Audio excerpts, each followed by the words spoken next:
Cops arrest a Reddit mod? What are you doing? That is the worst fake seizure I have ever seen. Knock it off. Oh You're my. having a seizure. I want to make sure you're okay. Breathe. Breathe.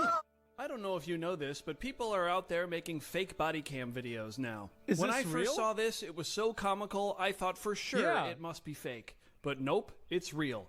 I got the Wait, footage what? and edited it down to a nice fake body cam videos now. Breathe.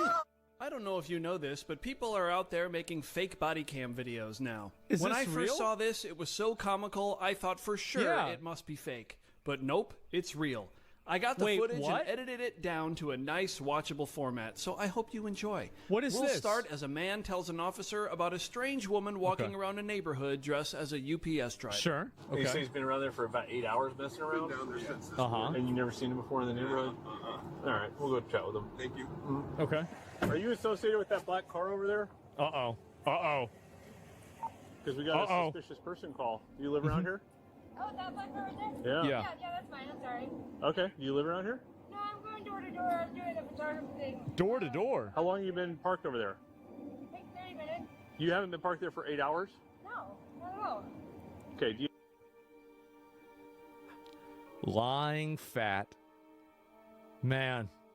It's what they do. have some ID on you? Did I do anything wrong? about to get towed. Yeah. It's about to get towed. Uh-oh. I literally got your. I can show you. Want to give us your? Do you have your ID or not? So you're being audio video recorded. Oh, yeah. Is this your house? No, I'm going door to door. Do you see their no soliciting sign? Yeah. Come on. Fat. Yeah, come here, fat. Let's go. Step over here. How Yeah. come you're dressed in a UPS uniform?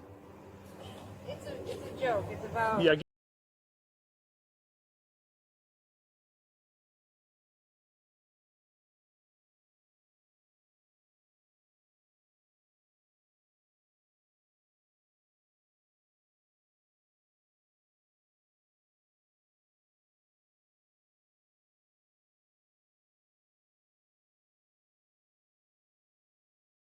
Get your ID out. It's very funny. It's Sit a down. joke? This isn't Seattle. I Get don't your ID listen. out. My ID. This isn't Seattle. I can see why he says that.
car. Okay. Put your hands It's on a the truck joke. like you told me. Sir, I'm not. Put your Oh God. hands on there. I love this. I'll tell you what you look like. You look like a prowler. What is it? Put your hands on there. You're gonna get dumped on the ground. You understand that? Brother. What's all this? Is this a weapon? No. Put your fucking hands on Okay, there. okay. You wanna go on the fucking I'm ground? You look like a prowler. What is it? Put your hands on there. You're gonna get dumped on the ground. You understand that? Brother. What's all this? Is this a weapon? No. Put your fucking hands on there. Okay. You wanna go on the fucking I'm ground? sorry, sir. Knock it off. I'm sorry. Yeah. Oh, pardon. Look at this. You're getting detained. Hands behind your back. Oh. So they're going around there impersonating a UPS driver, parking around, looking and fucking around with people's cars?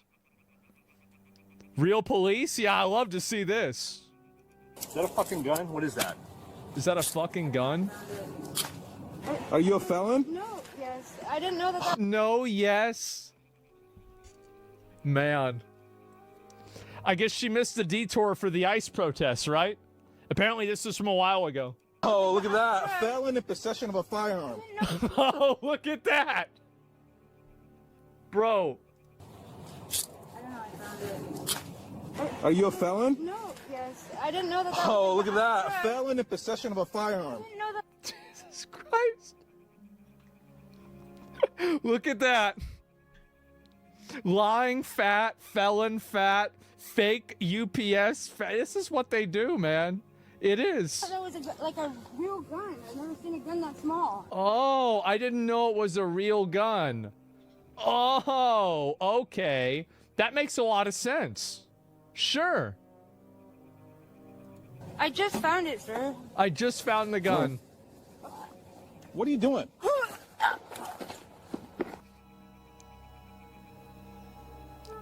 I love body cams. I really do.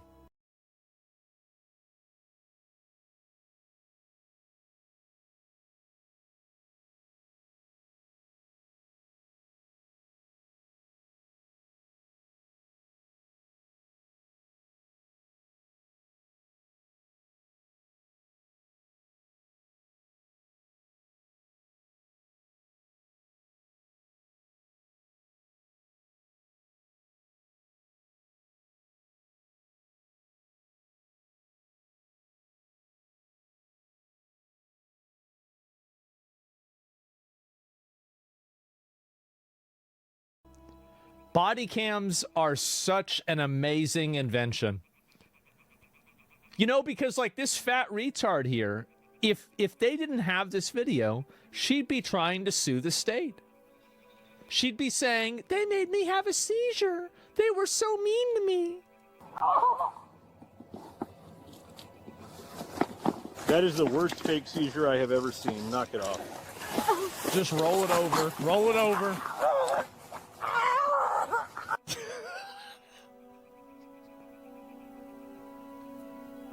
Jesus Christ. Snap out of it. You're having a seizure. I want to make sure you're okay. Breathe. Breathe. Oh, stop pretending to have a seizure. You don't have a seizure. Oh, wow. I can't breathe, sir. I promise. I can't breathe. I have seizures. You kick me again, I'm gonna arrest you for assault third degree. You're kicking me. Stop. Yep, fatty. Oh, pardon, I found some dope too. Shocking. Shocking.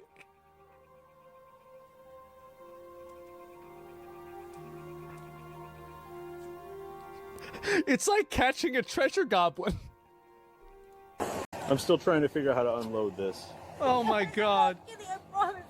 What's the problem with you? I can't breathe. Well, now. What's now the you problem take with you? some slow, deep breaths. Take some.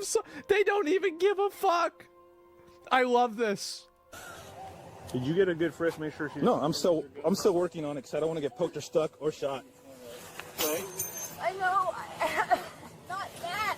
Then what is it? Snap out of it. What is it? Sorry, too. What's the matter? Hey, partner, I think we should need Narcan. It looks like she's playing dead now. That's a good point. I think.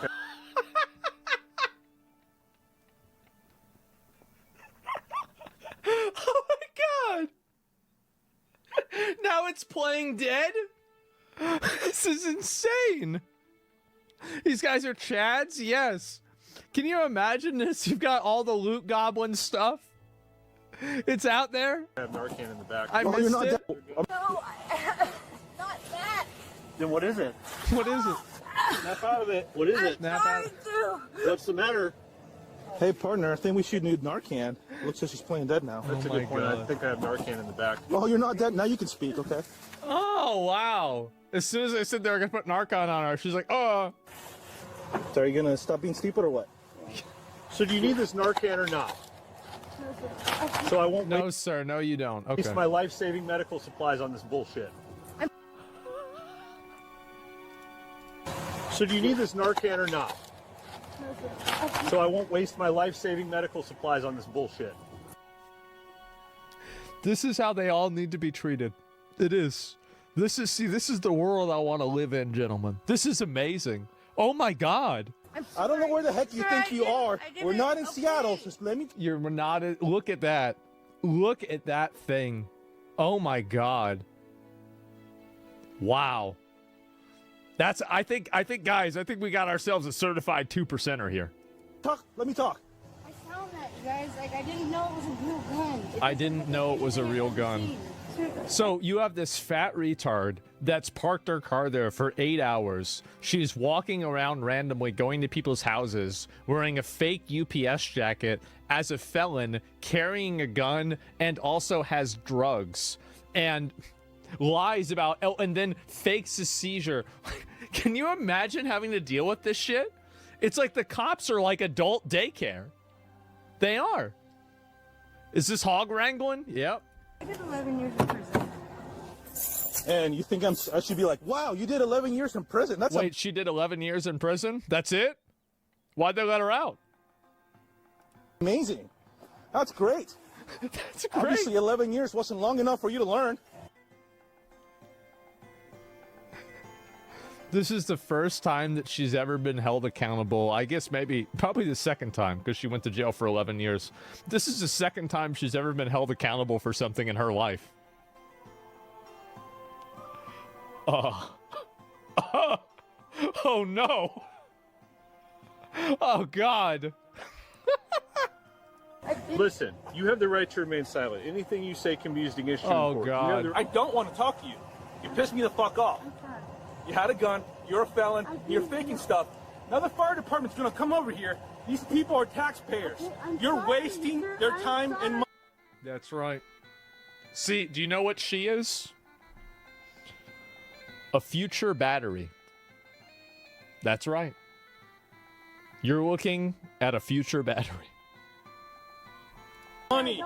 So how about you talk to my partner, be honest, with your rights of mind. So let's start with question one. You don't live here. Why are you walking around on people's houses dressed like a UPS driver? I went to go check out and see what that burnt house looked like. What the burnt house looked I was like? just looking at the burnt house. You were looking at the burnt house, then why were you at the other house? Like, I mean, how can somebody be so stupid? Really? I didn't break in. I didn't. You were going into the burnt house? I didn't go in. Is it your house? No, I just Was it heard your about house? it. They said it was super fried, and I just wanted to look at it. I was super How long fried. have you been here? Literally, I promise you, like hour and a half tops. Okay. And wait, I thought she was only there for a half hour. Wait, what's this? What's going on here? Oh man, I think that she's lying. She's just making up a bunch of bullshit. So the people that said you've been here for 8 hours are lying to me. I promise on everything. Like, I'm not going to lie to you again. Where'd you get the UPS costume? My friend had it. Why are She you used to wearing wear it? that. I just feel like people won't, like, look at me. I just wanted to So see to the house. conceal your presence in the neighborhood, you're dressed like a UPS driver. I love how they just immediately figure this thing out. It's like just 20 minutes probably. Like, okay, yeah, I get it. Yeah, immediately figure it out. Yeah, but So I what are wasn't you trying doing to that you're not steal supposed to anything. be doing if you need to dress in a disguise? Well, I just didn't want it to draw any attention when I was looking at the house. Where did you get this gun? I promise you, I didn't know it was real, sir. Where'd you get it? I didn't know it was real. Oh my God. Over there. Over where? By Brady Park. I Oh, she found it on the ground. did not know that was real, sir. Okay. I'm a felon. Oh, there's there's a bullet in the gun. Of course there's a bullet in the gun. It's real. It's loaded. Wow. So why are you carrying it around on you? What a shocker, huh? I was just gonna sell it or something. I thought it was like an ivory antique or something. I didn't even know how to open it. You thought it was ivory?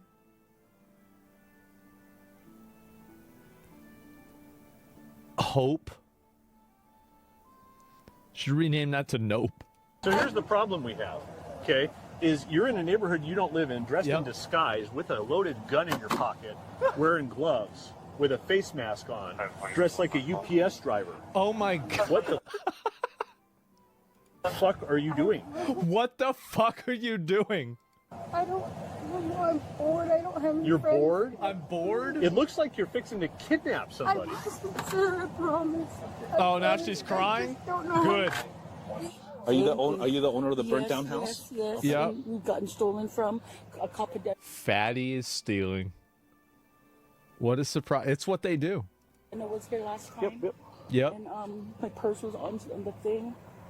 That's the person that knocked down our camera and saying that. Wait. Let me move it up. So the person knocked down this woman's camera? What the fuck? House? Yes. Okay. And we've gotten stolen from a couple. Dana was here last time. Yep. And The fat knocked down the camera. That's the person that. Did she say she was a knocked down felon? Yeah. Our camera and same bag, everything. Okay. Did she go into the house today? Right there. She go inside? Not inside today. We didn't see that, but look at what she did. Okay. I already searched through most of this. This is burglar's tools. Yeah. If you want to just tow the car to the precinct for a warrant, I'll take her down to the jail. And then see what we can get up. All right. Man. What a fucking retard.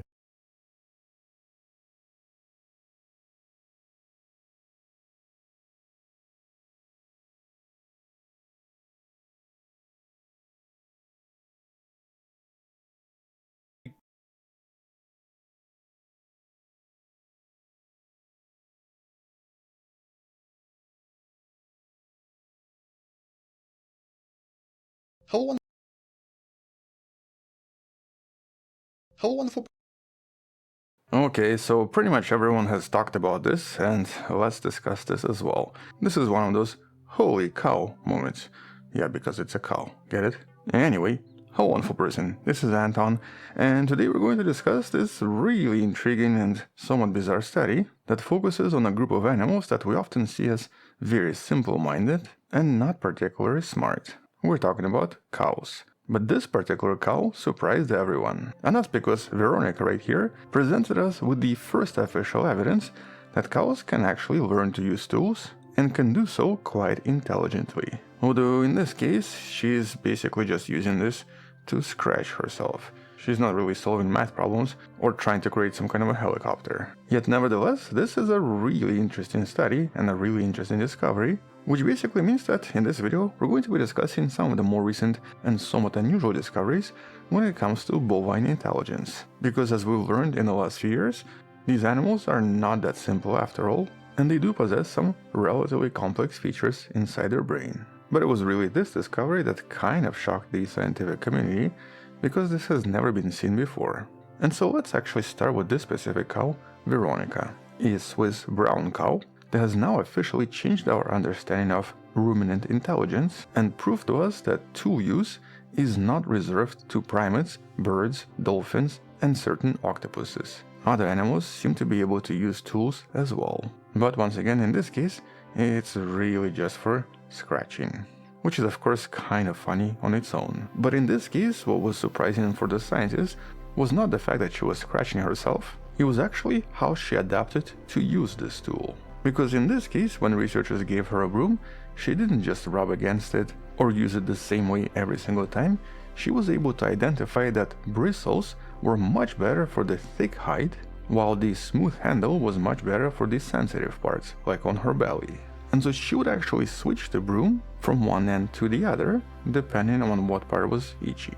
And surprisingly, she even adjusted her physical grip and the intensity of movements. So she was able to use this in different ways for different body parts. In more scientific terms, this is what scientists refer to as multi-purpose tool use. And this type of a behavior is actually quite rare outside of humans. As a matter of fact, it's mostly really been observed in chimps. Now, some birds are also able to adapt this, but usually in only extremely rare cases. And so it was really the multi-purpose tool use in this case that was particularly shocking, which is in essence what the study by Antonio Mascaro and Alice Orsberg is all about. Here, scientists conducted a relatively thorough scientific analysis, confirming that this was indeed the first example of multi-purpose tool use outside of chimps. With this discovery suddenly opening up a much larger question. What else do we know about how cows think? And what else are they capable of? Because turns out that some of the previous studies also discovered that they don't just solve problems, they also seem to actually enjoy doing so. And in just the last 6 to 7 years, there's been quite a few studies on this bovine intelligence that have been kind of surprising. You can find some of them in the links in the description below. But so far the conclusion is the same. These animals that we thought were not particularly smart are actually way smarter than we ever thought. And so in one study from University of Cambridge, researchers actually challenged cows to figure out how to open a door and to reach food, which they actually did pretty fast. But it was really what happened afterwards that surprised them. When all of them were able to solve the puzzle, researchers noticed something absolutely remarkable. In every single case, for every cow, the heart rate increased.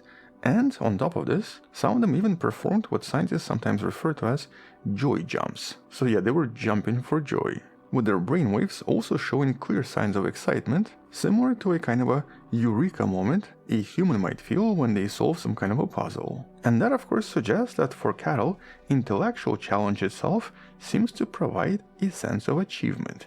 And that was actually a really shocking discovery, something that once again we haven't seen a lot in many different species. But beyond individual problem solving, cows also have incredibly social and very sophisticated lives, with complex structures that are not just following the herd, which is of course the stereotype we usually have for cows. And so here multiple studies discover that cows can usually recognize at least 50 individual members of their herd, but more importantly can even distinguish between familiar and unfamiliar humans. Okay, that part might be kind of obvious, but what's less obvious is the fact that they then also form what scientists refer to as preferred associations, or I guess what we humans call best friends. In other words, cows actually have best friends. And it's not just about standing next to each other, it actually seems to provide a biological benefit, or what we refer to as a social buffering, and there are several examples of this from various studies. For example, a cow in a stressful situation, such as being examined by a vet, will usually experience much lower heart rate and a lot less stress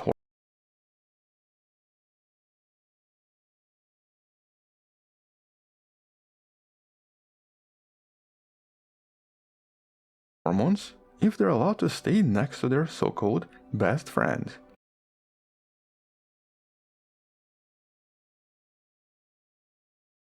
Okay, so let's discuss this study. Sensitivity of the human temporal voice areas to non-human primate vocalization. And if you're going, huh?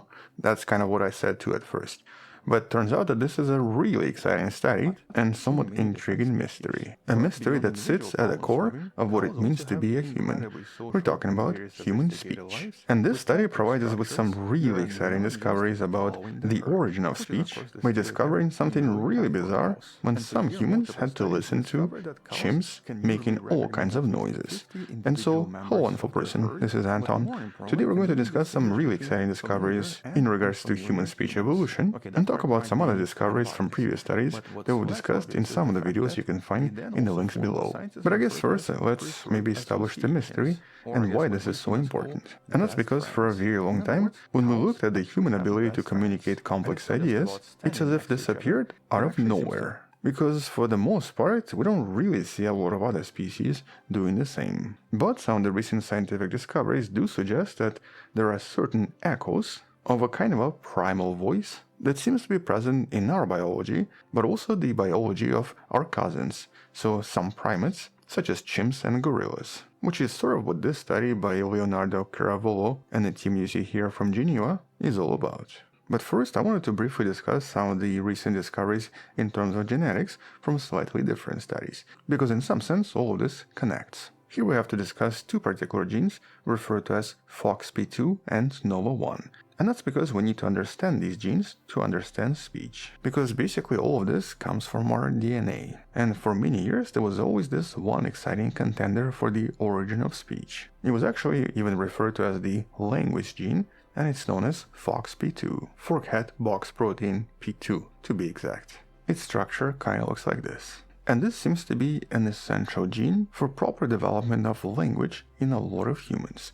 This was actually discovered completely by accident when researchers were studying a British family referred to as KE family. Have you ever seen crop circles on a computer? This gaming PC came into my shop to have a liquid cooler installed, even though this iBuyPower case can't actually fit it where my customer wants. But they insisted on having it up top, so we're gonna make it happen. But first, we need to remove the evidence of alien visitation by vacuuming it up into our magical dirt collector that sucks harder than me playing healer in Overwatch. Now, this Corsair H100i comes with RGB, so we need to make room for the RGB controller board on the back. And, don't buy these drives. A few years ago, I lost a ton of money from buying these cheap ADATA SSDs and having them fail on me. Alright, RGB board is in, now let's clean off that spicy i9 9900K, squirt some Noctua NTH1 on there, and voila. The AIO isn't clearing the RAM, but the customer told me to just mount it as best as possible, and it's actually really sturdy, and the entire radiator clears the case opening, so the exhaust will have no problem getting out. And this baby is idling at a cool 34 degrees and 62 under load. To make this another happy customer. Have you ever seen crop circles on a computer? This gaming PC came into my shop to have a liquid cooler installed, even though this iBuyPower case can't actually fit it where my customer wants. But they insisted on having it up top, so we're gonna make it happen. But first, we need to remove the evidence of alien visitation by vacuuming it up into our magical dirt collector that sucks harder than me playing healer in Overwatch. Now, this Corsair H100i comes with RGB, so we need to make room for the RGB controller board on the back. And, don't buy these drives. A few years ago, I lost a ton of money from a lot of studies. And here, for some reason, half of the members of this family had extreme difficulty communicating. They basically had a major speech disorder and were unable to talk.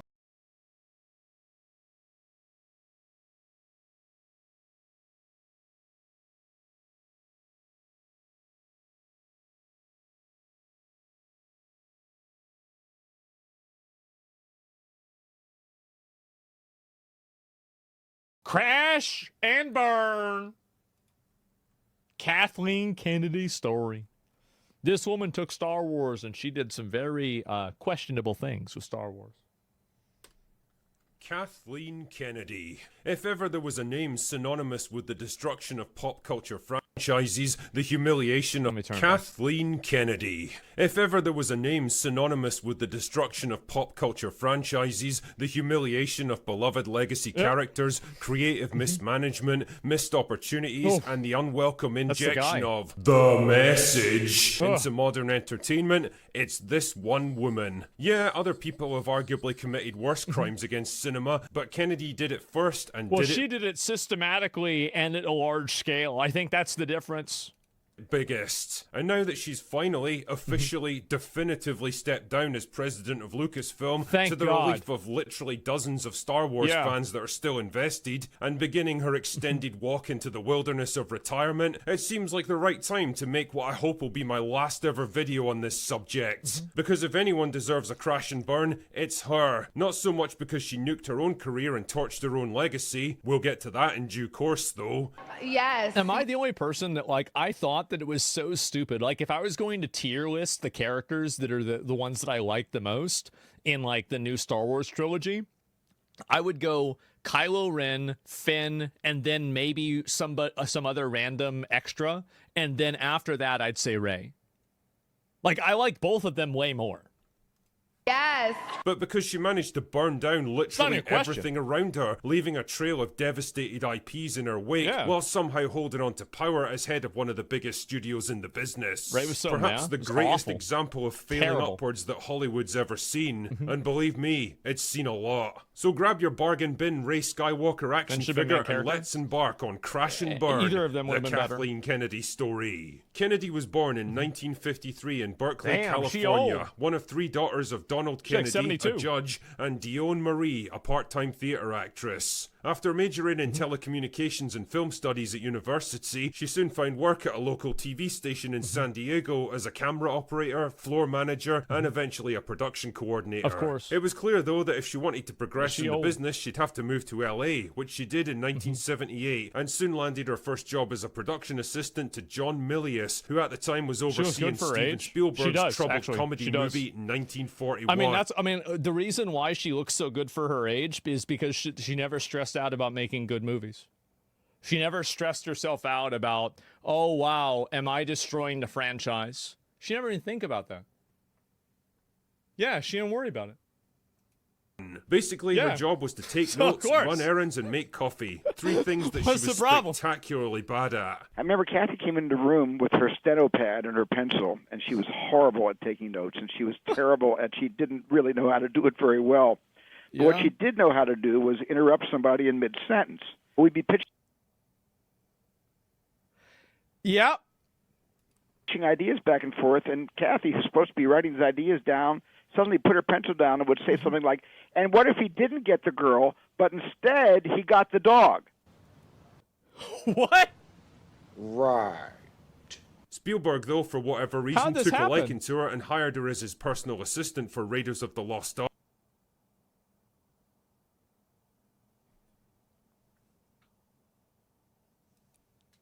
Now, she might have been shit at taking notes, but to her credit, she was organised, diligent, and efficient, able to solve problems and mediate disagreements. She soon rose through the ranks to become an associate producer on Poltergeist, and finally a full-on producer for E.T. in 1982. Oh, wow. Not bad for a 29-year-old. The pattern for her career was now set, and she would act as producer for nearly all of Spielberg's movies for the next 30 years. She wasn't what you would call a creative person, because she didn't really need to be. Her job was to facilitate other people's creative visions, organize... Which, by the way, that's totally fine. Like, a producer is, in some cases, more important than a director. Like, I remember whenever I would try to record things, and, like, we had this other guy, like a friend of mine, and he would basically do the producing of it, and, like, this guy just made everything work better, and when we didn't have him, nothing happened. Like, literally just nothing happened. Logistics, overcome all the problems and hurdles that cropped up along the way. It might not have been sexy or exciting work, it wasn't the sort of thing the general public ever got to see, but it was important and it won her a lot of respect in the industry. She was a project manager, basically, and to be fair, she was good at it. Her work on the Indiana Jones movies also brought her into the orbit of 2 other men who would turn out to be cornerstones of her career, George Lucas and Frank Marshall. In the case of the first man, they became close colleagues. I do think that it's funny that once again, it's another woman who basically gets every advantage handed to her by men, that then whenever they finally have an opportunity to make their own content, it's all about female empowerment. And your videos about female empowerment are garbage because you never got empowered because of anything else other than, I don't know, some other bullshit, right? Maybe you're good at your job, maybe not. But I do think that there's anytime that I see an attractive person, like an attractive young female, that's in a position that's a very, very high level position, and it's by, like, they've been put in that position by an older guy, like, maybe this is unfair. But I do have a bias there. I do. And friends and stayed that way for decades. Maybe not so much today, though. And in the case of the latter, they were married by 1987. As you can probably imagine, having close personal relationships with 3 of the most powerful and respected men in the business did wonders for her career. Surely the different industry that was exposed by Harvey Weinstein and all the other types of bad behavior in Hollywood with, like, Diddy and everything, surely nothing like that ever happens. Surely, there's no way anything like that ever happens. I'm not saying that's what happened, but I am saying that, like, people that gain advantages that way, I think that their perception on what empowerment is and what a hero's journey is not really in line with what the average person believes.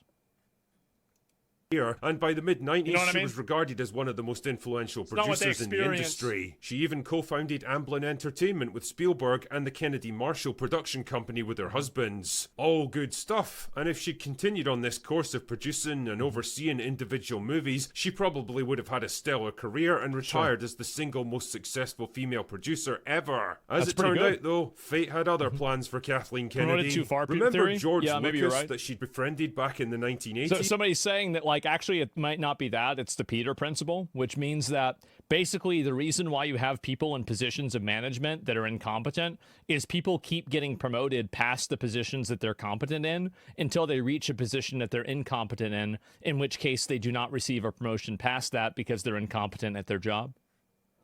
There's actually a really good chance that could happen too. That's a great point. You're right.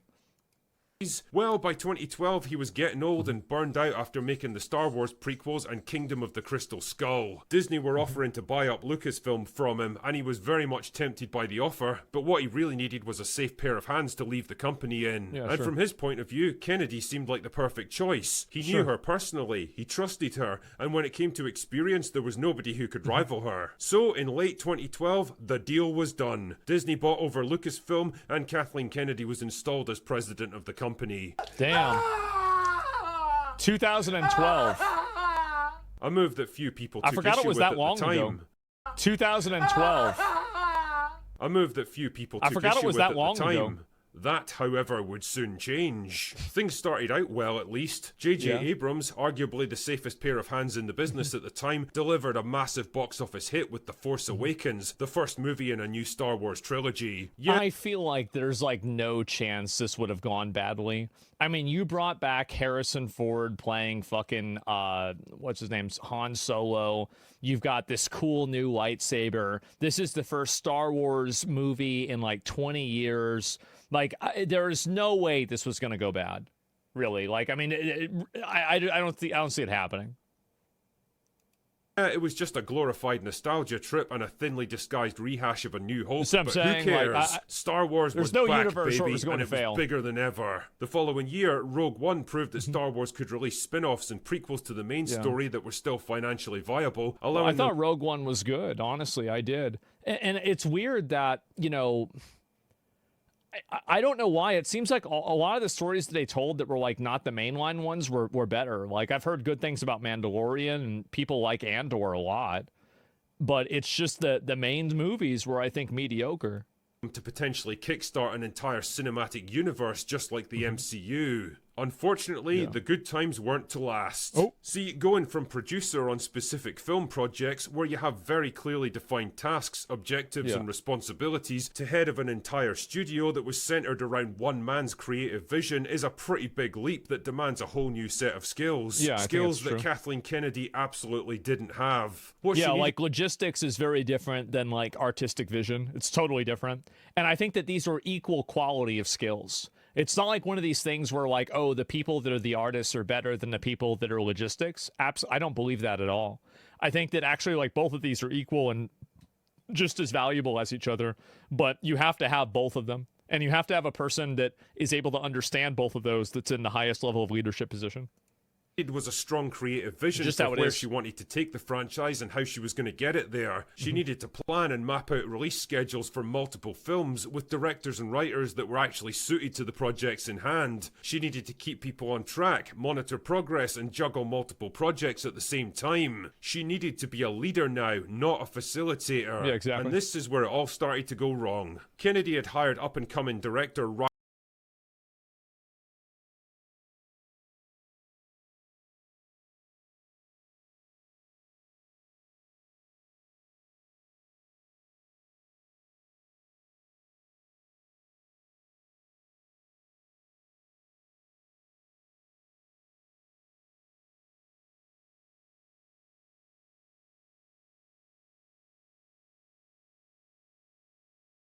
Rian Johnson to write and direct The Last Jedi, the second movie in the sequel trilogy. Unlike JJ though, who was all about nostalgia and fan service, Rian was determined to shake things up and subvert fan expectations, not live. I thought that was so stupid. Like, every time that somebody tries to subvert fan expectations, I think that subvert is disappoint 9 times out of 10 with a lot of people that are making movies and media now.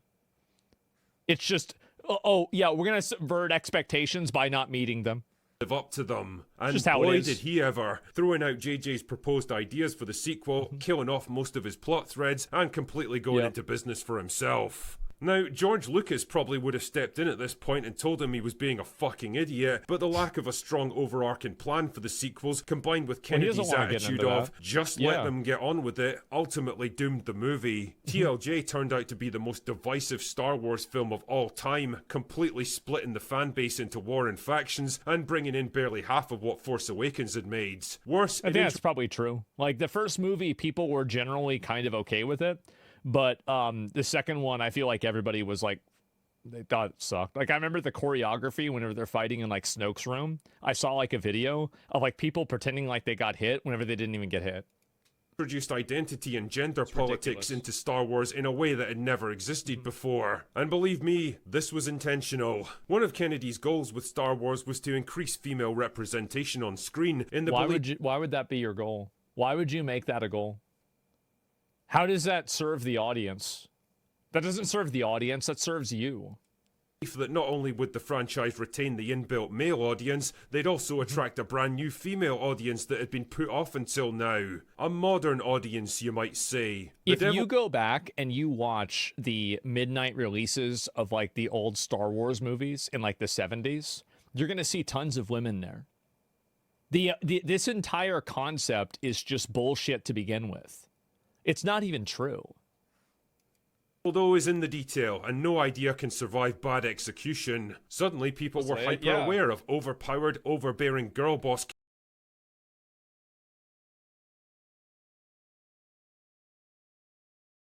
characters like Rey, Holdo, and Rose Tico, and they didn't like them. Kennedy's decision to take part in the Force's female Give me a fucking break. Are you kidding me? Campaign for Nike in 2017, combined with her obvious feminist sensibilities, instantly put her in the firing line. For most detractors of the sequel trilogy, she became the big bad of Star Wars, an unqualified diversity hire promoted to a job she didn't earn, presiding over a franchise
an unqualified diversity hire promoted to a job she didn't earn, presiding over a franchise she didn't build, and killing everyone's fun by populating it with annoying, unlikable self-insert power fantasies. Well, So it's also that, here's another component, is that the people that are watching, the guys that watch Star Wars, and it is guys, like, I'm sorry, but, like, yeah, there are women that watch the old movies, but Star Wars is effectively a medieval story told in space. That's it. Even George Lucas said this. It's not like they're reinventing the wheel here. It's the most classic story you can ever hear. And so, really, like, who do you think's buying all the lightsabers? Who do you think's going around fighting with lightsabers in 2003? Me and every other guy in the neighborhood. Were there a bunch of girls doing that? No. It's guys. You have to understand that there are certain types of media that have a male and a female audience by the nature of the way that they are. That's it. It's just, and it's totally normal. Like, it's okay. Like, that's nothing wrong with that. the next spin-off movie in the Star Wars cinematic universe bombed in spectacular fashion, partly driven by the ongoing backlash against TLJ. Exactly. There would be no more spin-off movies after that. Yeah, exactly. The great Rian Johnson experiment had failed. The Star Wars cinematic universe was stalled, and now they needed to get back to safer territory for the final movie. J.J. Abrams was coaxed back to tell a story he didn't really want to tell, desperately trying to undo the damage done by TLJ, only to produce an absolute Frankenstein's monster of a film in Rise of Skywalker. Reviews were terrible. That's the last one, right? The final movie. I don't remember even what it was called. Yeah, was it? It was. Yeah, Fans were disgusted, and the film barely cleared $1 billion at the global box office. A far cry from the success of The Force Awakens. With the movie business in tatters, Kennedy and Lucasfilm retreated to TV, where they scored a surprise hit with The Mandalorian, yeah, it did mostly really well. because it had Jon Favreau at the helm. The success wasn't to last, though, and failures like Boba Fett and Obi-Wan Kenobi failed to capitalize on its success. I thought Obi-Wan Kenobi was popular. I don't remember that at all. Can they go back and redo the films? I don't think they should do that. I think the focus they should have should be on making a new story. Like, I've always thought they should do something inside of the scope of the Old Republic. Lucasfilm by this point was rapidly descending into chaos. Darth Vader. New Star Wars projects were announced to huge fanfare, only to go nowhere and quietly fizzle out without explanation. By now, Kennedy was raiding the cupboards at Lucasfilm in search of anything she could use to prop the company up. Willow, a 1980s fantasy movie, was brought back in a baffling TV... I forgot all about them bringing back Willow. I totally did. I feel like every fantasy movie now is garbage. It's just been infected with so many people that want to use fantasy to tell their own story rather than tell a story that's like worthwhile and like relatable. I think they're all so bad nowadays. It did. I think it did.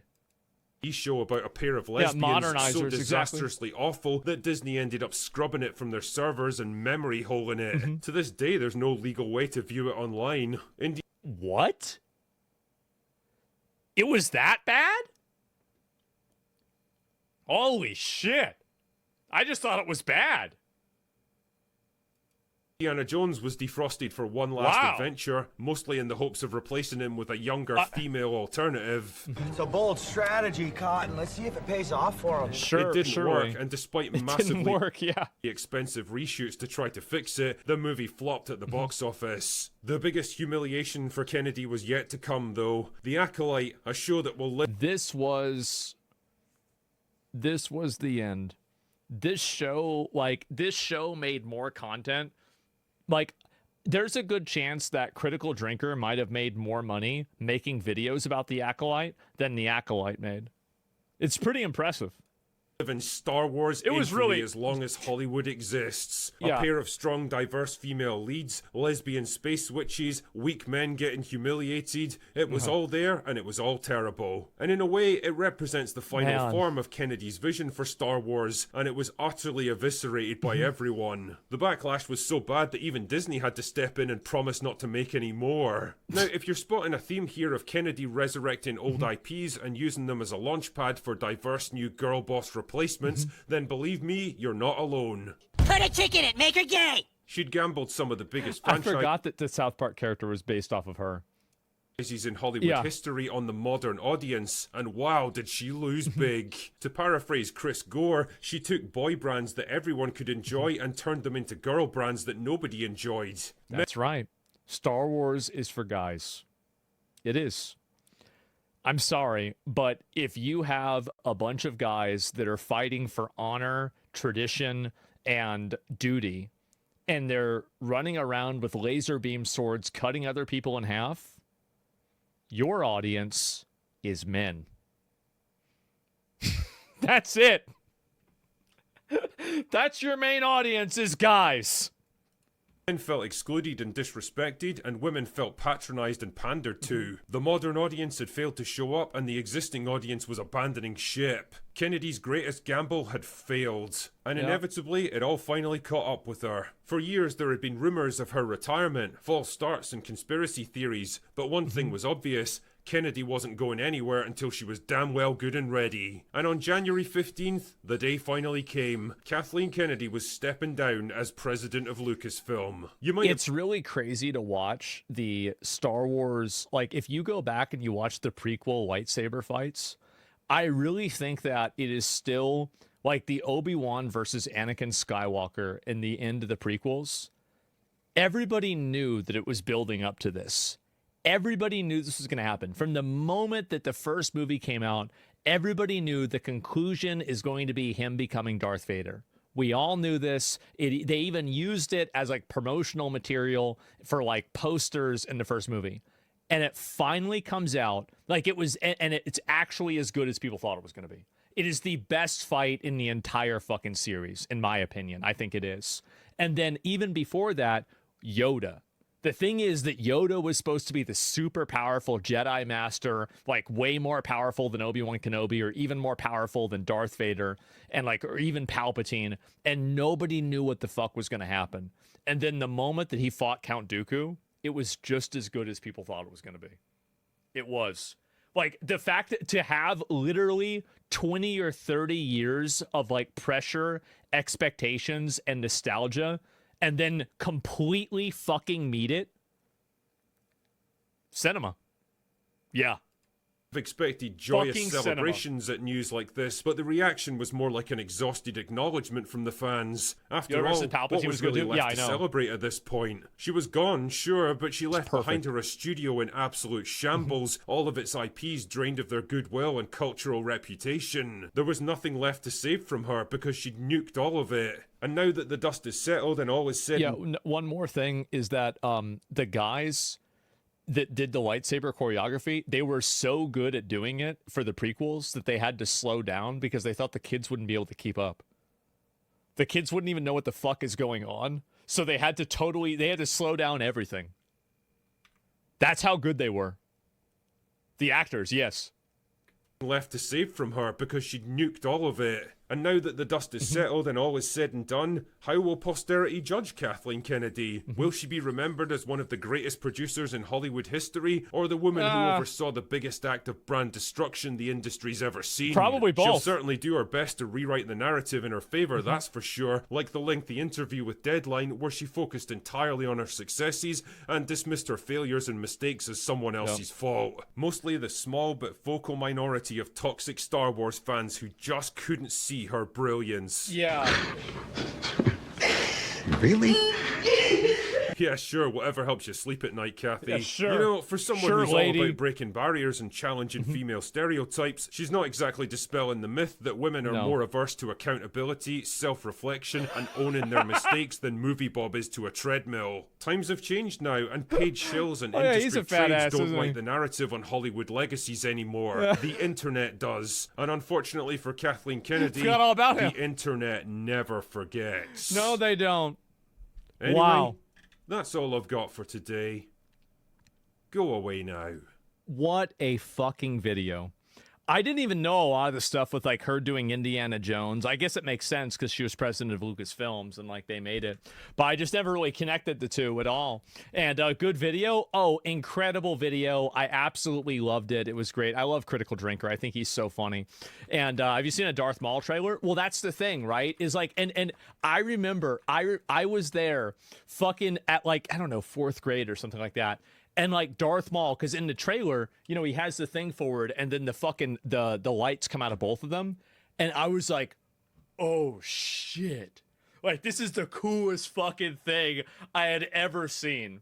And then, like, the fact that they tied it into the lore and everything, the two sabers, yes, I have not seen the new trailer. I haven't. We'll watch the new trailer. Just because we're looking at Star Wars stuff, I know what you guys are talking about, but I was just finishing a thought that I had about the prequels earlier.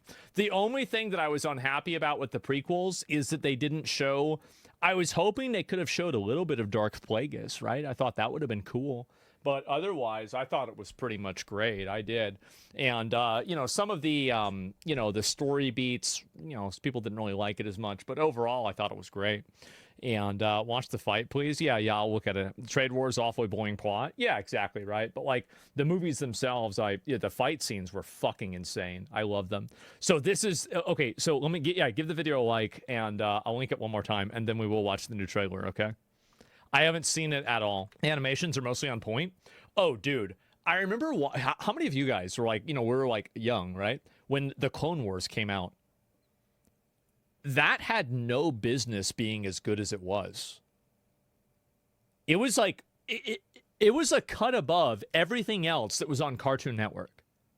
It's like it came on, it felt like whenever I was watching that, I went from watching a TV show into watching a movie.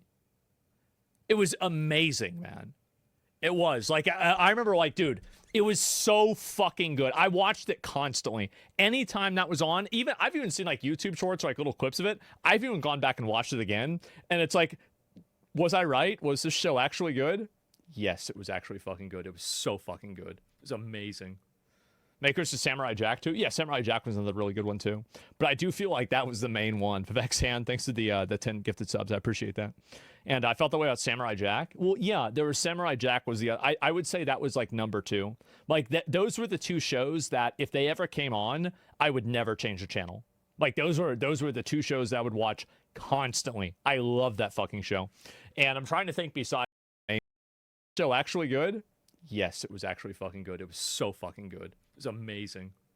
Makers of Samurai Jack too. Yeah, Samurai Jack was another really good one too. But I do feel like that was the main one. Vivek Hand, thanks to the 10 gifted subs. I appreciate that.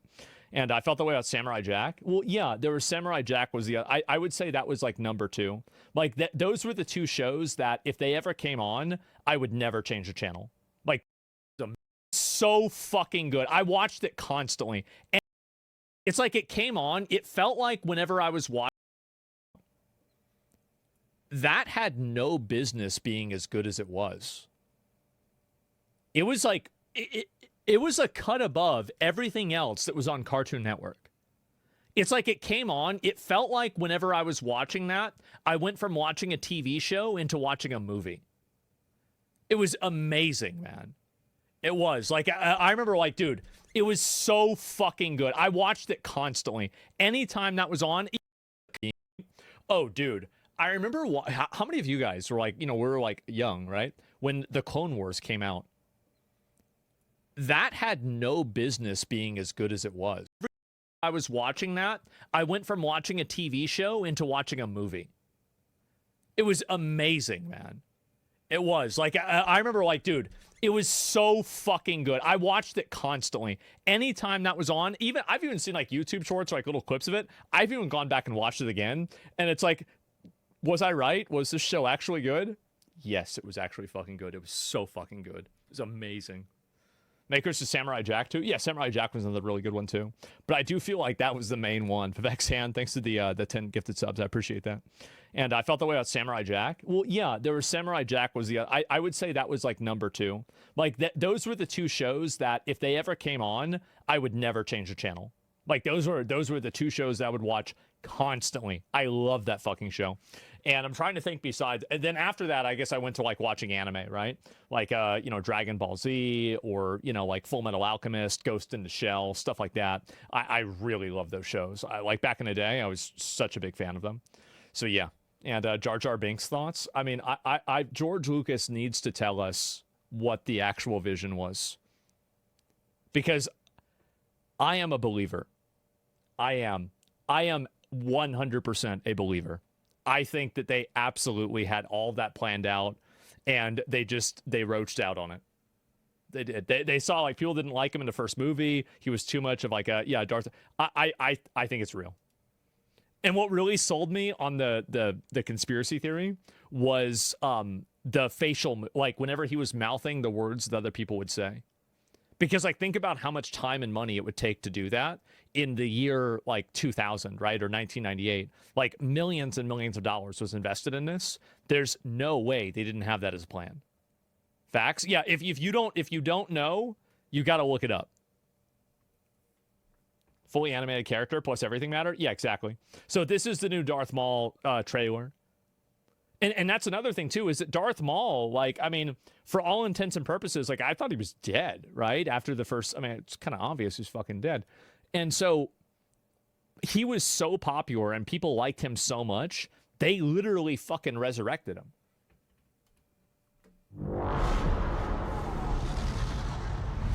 Cut in half? Yeah. Times have changed. I will show you the galaxy for what it truly is. I'm so glad this is animated. See things from a new perspective. Is this what our future holds? Always running. Rather than some bullshit. Same? Yeah. I invite you to look more closely. What are we dealing with? Good question. You know who I really hope they flesh out? Is that, like, there can be overlap with this is Count Dooku. I always thought Count Dooku was the most compelling character, especially coming back from a retrospective in the prequels. I thought he was the most compelling and complex character. And I offer Mace Windu? you Yeah, sure. an opportunity.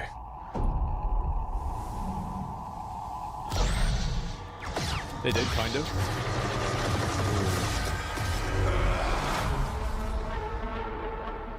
Maul. Man. We have all been made to suffer. We survive, but do not live.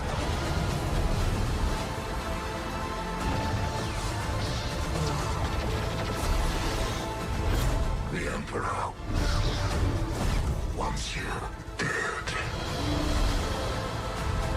Chains can be broken. Hang on! I wonder if they're going to show him fighting with Palpatine like they did in the other show. And empires It's going to be hard to beat that. can be shattered. Man.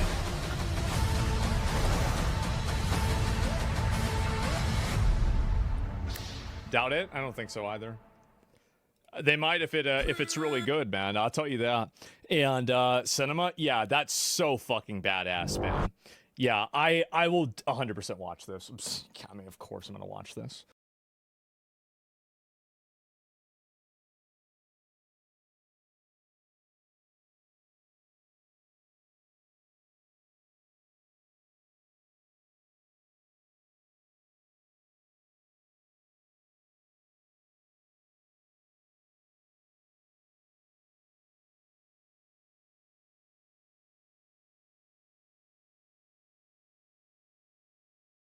Footage of Will Stencil screaming at, wait, what the fuck is this? They're shooting at me. They are shooting at me. Bunch of dogs. Oh, you stupid dogs. What are you doing? Hey, arrest these guys. They're coming for us. They're coming for us. See, listen to this again. Oh, you stupid dogs. What are you doing? Hey, arrest these guys. Do you remember what I said before is that the moment that you implement any degree of punishment, these people roach out on each other in a second?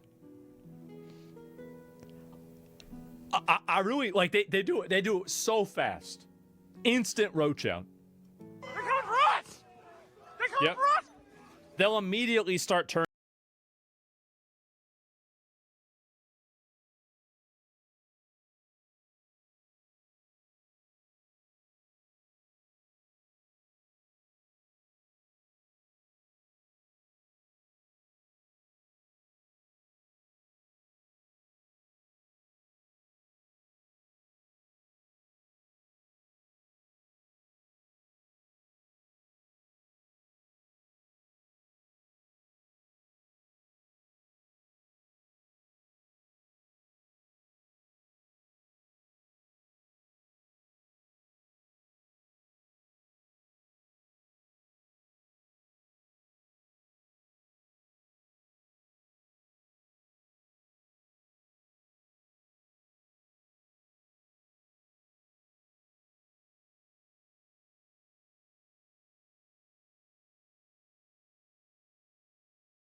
I didn't believe we would ever see the day. But indeed, the first ever unique champion for Wild Rift has arrived. And of course, the inevitable immediately happened. The League PC audience now wants to see that champion in League PC. And there is a really good reason why. You see, just like it happened with a lot of the other exclusive skins in Wild Rift, the League PC audience is not turning each other in. What are you doing? You Is that a question? Yeah, it was. You killed someone. Oh, who gives a crap? I got a gas mask. I don't care. What are you doing? What are you doing? Yep. Nope. He snitched? Yeah, I guess so. They're shooting at me.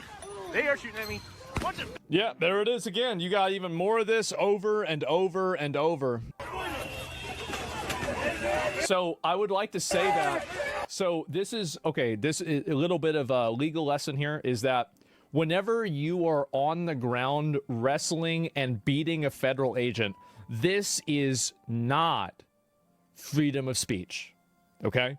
So there's a big confusion about this on the internet. A lot of people don't understand this, is that this is not legal. You cannot wrestle a federal agent onto the ground and start beating them in their dick. You can't do that. I know. I know. I know it's in the Constitution that you can punch a federal agent in the dick. Well, we changed it. You can't do that anymore, all right? This is a peaceful protest. Can't you guys see how peaceful it is? Get back! What the fuck is wrong with you, asshole? You motherfuckers! You motherfuckers! Yep. Look at him, look at him. And he's on top of him. He's on top of the other guy. Isn't that crazy? Mostful peaceful protesters, exactly. Joined a signal group where they're actively tracking ICE agents in Minneapolis. Oh, here we go again. 15 minutes ago, Texas plate, do you need help checking? Oh, here we go again. And they have emojis to like indicate what they're doing. Guys, mom said I have to go to work right now, so I can't play.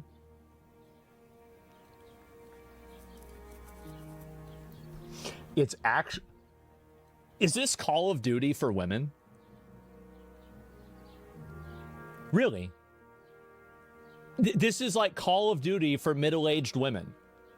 Instead of going out and, you know, like playing video games like a normal person, they're just driving around honking their horn. It's GTA RP. Yes, I know. Call of Karens. This is nuts. All confirmed ICE from their attempts at City View. Not sure if the plate checker is fully updated. Like, and here's the problem with people that are writing down these license plate numbers. Do you think that they always get it right? No, they don't always get it right. And the problem is that the reason why you need to have police to solve problems like this is because the police are accountable to the public. And even if you think that they're not accountable to the public, they're a lot more accountable to the public than random idiots in a signal group. And that's the difference, is that with police, you can at least have some degree of accountability. With these people, you have no accountability. If they get something wrong, if they hurt the wrong person, if they track the wrong car, if they do anything, there's no accountability for them fucking up. That's the issue. Just like they're stalking a man, yeah, they're just going around there stalking people. Anyone can join these groups? Well, I think they probably have a vetting process. And, oh, here we go. And, yeah, then you got intellectual opossum. Oh, boy. So, yeah, you've got all these other people. Oh, here's more of them right here. And wants to be a star. Like, again, I don't care about making somebody famous. I care about putting them in jail. So, what's happening? Someone in Whiter just posted, said ICE waiting on more details. The chat is vetted. The chat is vetted. I love how they say that, and it's the one that's getting revealed. Yes, it sure seems that way. And sell a DMV database update? Yeah, I guess so. This is Luigi at scale minus the killing so far. Well, they'll start killing soon. They will. Once they feel like they're sufficiently aggrieved, they will start killing. This is just what's going to happen. And I don't know why, if you see ICE in New Jersey, call these numbers. Yep, there's even more of these people posting this stuff.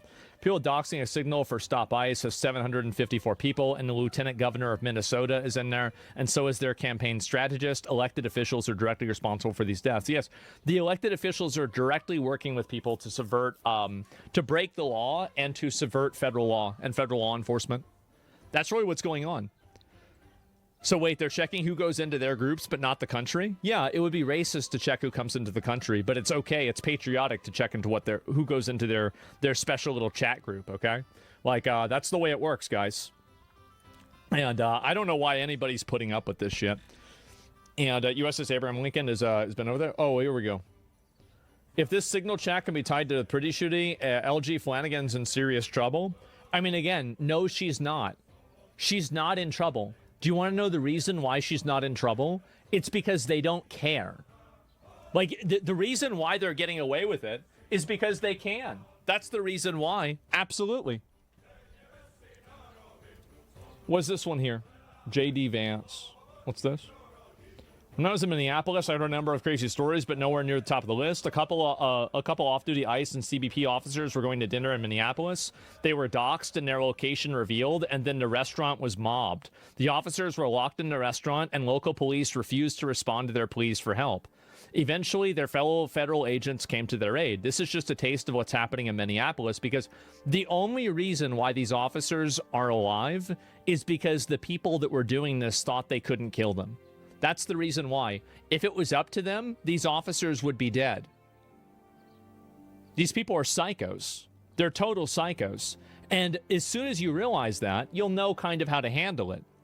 How do you stop this? You just find the people doing it and you arrest them. Duh. Like, what do you mean? Like, you just find the people that are going out there and breaking the law by, you know, like advocating for and, you know, stalking people, and then you just arrest the people that are doing it. Like, of course.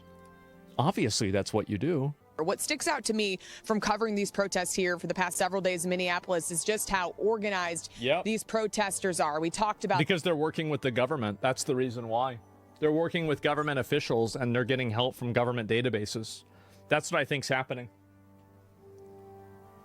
The ICE watch group. These people have spotters, Sean, all over the city. So they see who pulls in and out of the federal building, whether they're ICE agents or not. They want to track you down. They want to put you in a database, and then it's shared according to DHS sources through signal chat. So that's what sticks out to me about this. They're angry, they're motivated, and they have a message for these ICE agents that they don't want them in the city of Minneapolis. And I think it's important to point out, too, as you have, when you're talking about who these neighbors are. I asked those protesters, you're here to protect your neighbors. We hear it from the governor. We hear it from the mayor of Minneapolis. Who are the neighbors? I asked a few of the protesters. Are you here to protect the guy who DHS says was in the country illegally, that is wanted for sodomy, for murder? And they say, no, that is not true. They're taking, you know, American citizens into custody. So no matter... Yeah, I mean, I'm sure it's happened, but it's like, it's so rare. It's extremely rare. No matter what you say, no matter what the facts are from DHS or from whatever side, you know, they don't want to hear it. So that's what we've been dealing with on the ground. Things do escalate. Everything is being prepared for Palantir surveillance. And then 1 minute it's okay, you blink, and it's a different story. Right? The smell of tear gas ongoing here in Minneapolis. Well, we don't need Palantir. They have Alexis, Karens. They're doing the spying for you. Yeah, there it is. It is rare. It is like them capturing these citizens is extremely rare. Oh, here we go. Minneapolis residents have designated themselves as traffic enforcement officers and are now directing traffic, telling people where they can and can't go. Oh my God. A few thousand protesters have joined from a vigil they were holding, and you can see these young people in the shiny vests. They've actually stopped traffic. They're pretty well organized. They've got walkie-talkies, and they replace each other. But basically, they've stopped traffic. So you can see this is expanding now from just... I told you so. I told you so. One block where the shooting took place, now it's moving out into other blocks. We were going to pull out of our car, and they said, oh, no, you can't go. So you have people in shiny vests, really, directing traffic, controlling the streets, saying who can... They don't hate ICE, they want to be ICE. That's right. They don't hate law enforcement. They want to enforce the laws themselves in the way they want to. Go where? No, you can't drive away because I'm in a shiny vest, and I'm telling you you can't. So of course. We can see who's in control not just of one street where the shooting took place, but now multiple streets. Like the fact that all of these fat, disgusting, annoying retards aren't rounded up and then put immediately into jail for holding cells, for obstructing law enforcement, and basically staging an insurrection is a total insult to the Constitution and to America. George Washington and Thomas Jefferson and Abraham Lincoln and, Teddy Roosevelt didn't envision a country where people could just randomly get in front of the street, stop traffic, so they could maintain benefits for illegal Somali aliens to defraud the government through millions of dollars. This isn't what the Constitution was written for. It's an insult it's an insult to the country that we even allow this to happen. Total insult. This is ridiculous. Several thousand people have joined this protest from a vigil. It's un-American. Completely un-American. It's outrageous. All right. These people need to be studied? No, they don't. They're just... Steve Harrigan, thank you. There are millions of people in the world that are like this. Anybody who has shown no consequences for their behavior will continuously become more and more extreme over time. Oh, here we go. Antifa has now shut down 4 blocks in Minneapolis. Here we go. Look at this. They running it back.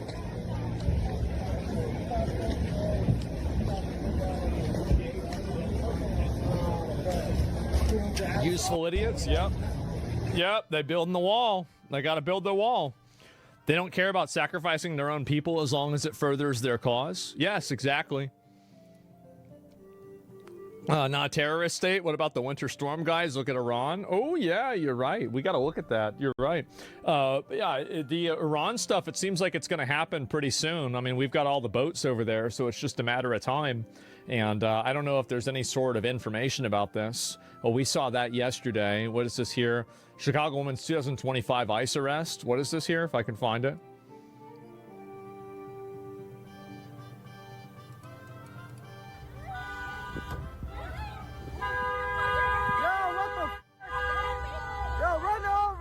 Get a whole lawsuit, what? Whole lawsuit.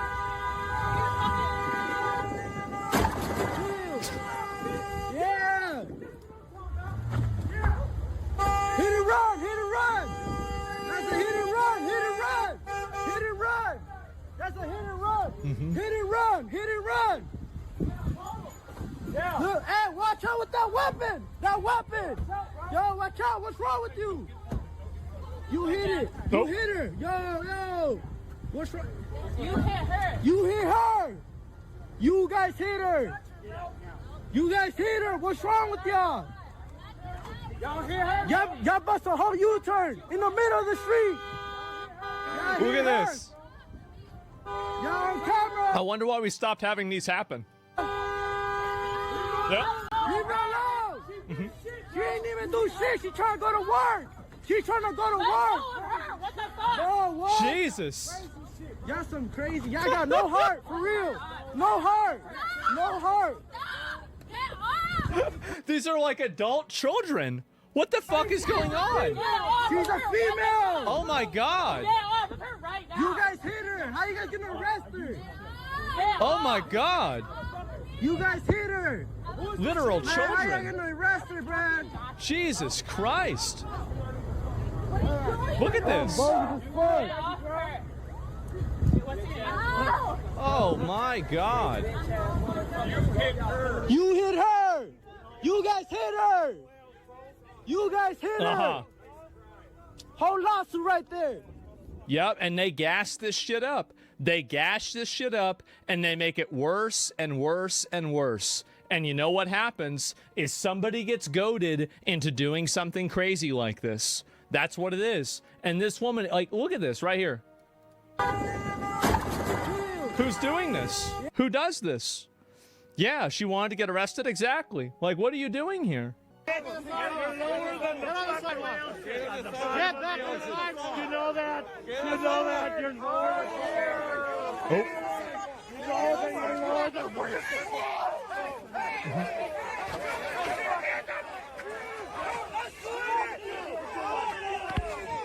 Oh, got the camera. Yep.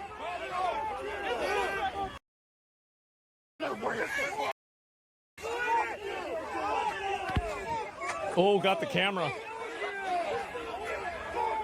Yep. Yep. Didn't Trump just sign a bill to open the borders? Yep. Nice shot. Yeah. Look, bro, like, this is where it came from. Get back! Get back! What the fuck is wrong with you, man? Look at him, bro. Look at him. Oh my God. Look at that shit. So this is, who's the guy right here? I don't even know who it is. It's this guy right here and he's on the ground. Is that the same person? It looks like it might be. Yeah, I think it could be the same guy. Oh, his hood fell down. So the camera moved away and then this guy's like grabbing on him. These people have 0 brain cells? Well, the reason why they...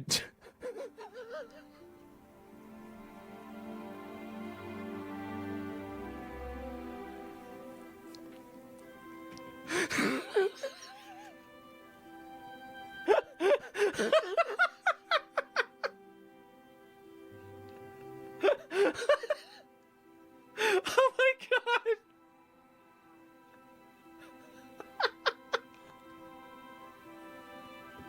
Holy shit. This is good, man. Oh my God. Jesus. Just fucking... He's just done, man. Yeah, why would they go out and do this? They're trying to get in there. They're getting on the pavement. It's, again, I'm so glad they're finally rounding these people up and dealing with them, man. I really am. I was worried this wasn't going to happen, but finally, it looks like it is. And, oh, here we go.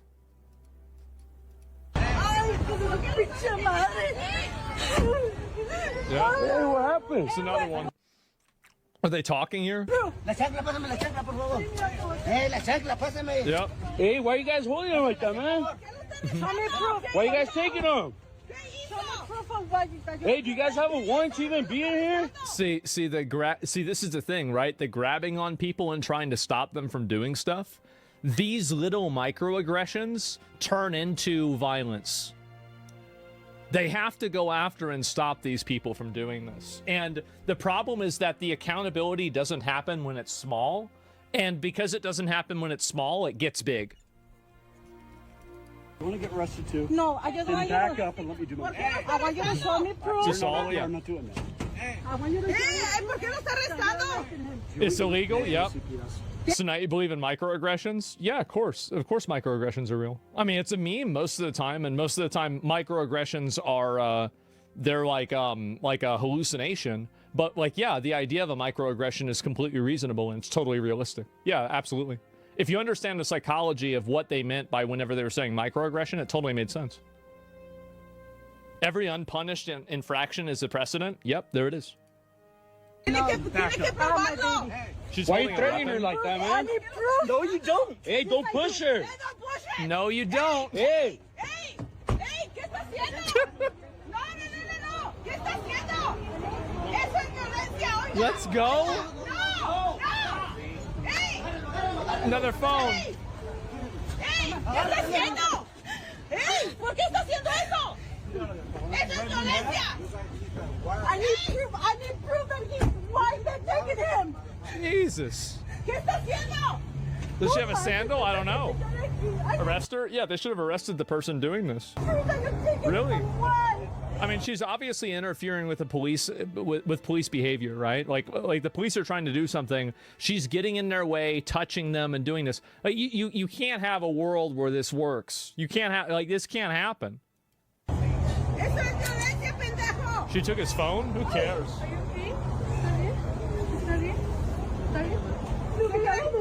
Oh, jeez.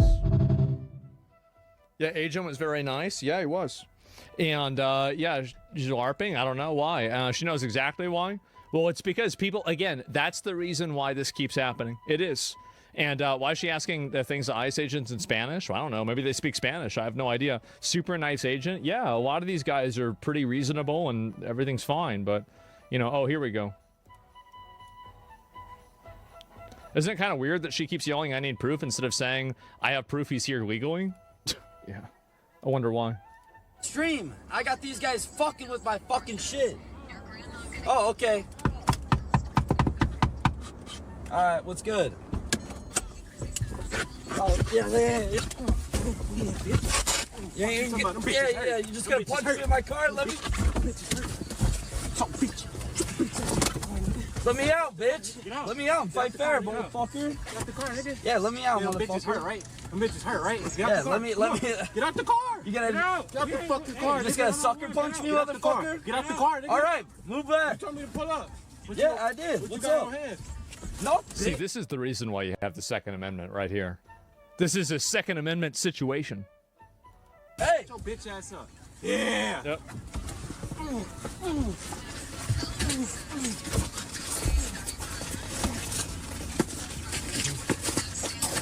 Nope.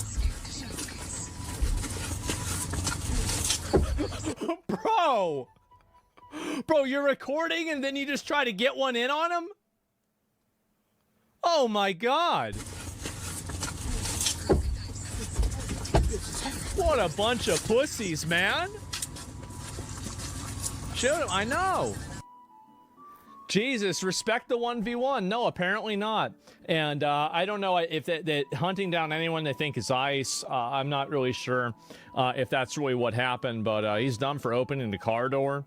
Yeah, reports of police and National Guard protecting no-go zones. Hope it's not true. Oh my fucking God. And it's just nuts, man. And Wax got a 3-day ban for getting jumped. I mean, yeah, it's probably not a surprise, man. I mean, I think you could easily expect somebody to get banned for getting in a fight on stream. I think they kind of have to do that. ICE arresting the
people at the biggest Somali mall?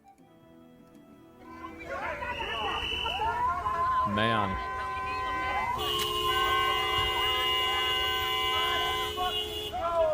Man.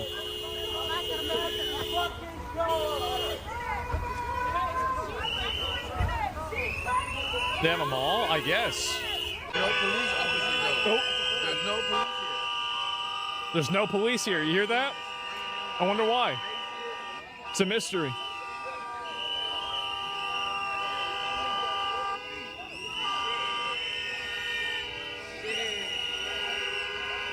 Stop right there, criminal scum. We'll see what happens. I haven't seen this. Is that guy casting spells? I think he's casting spells. Oh no, he has a phone. Can you imagine watching that video that he's recording while he's moving his arm around? Like, I get motion sickness. Holy shit. What are you doing?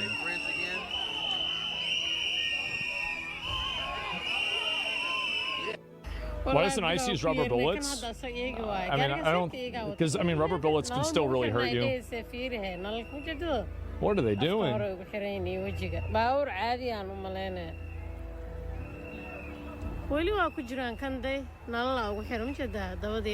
True. So true. And you see, they're just rounding them up. I feel like I can't see a single clip of anything in Minnesota without a whistle going off. There's always a whistle.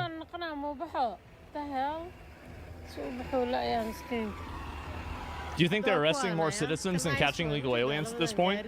I hope. I wish.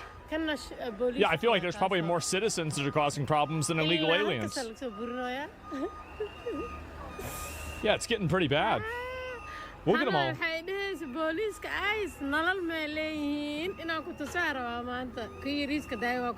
Retard in the street, need to go home? Yeah, exactly. The whistling hurts your ears? I know, it's annoying. I mean, if you have a bunch of people screaming and whistling at you constantly while you're trying to do something that's like a high-stress, potentially life or death situation, like, yeah, you're probably going to act in a bad way sometimes. Like, it's kind of common sense. Obviously, that would happen. Aren't they working? No, they're not working. No. I don't know why you would say that. But no, they're not. For some reason, they really go with the BlackRock psychos? Yeah, I guess so. And how come federal police doesn't arrest people obstructing and setting them as an example? Because they're pussies. They're pussies that don't do anything what they're supposed to do. That's the reason why. If they had started rounding these people up and arresting them and dragging them out of their cars, and they did that for a week, all this stuff would stop. It would immediately stop. But the reason why it doesn't stop is because they just keep letting it happen. You're watching your kids in daycare? New Trump post about this? I'll see if I can find it.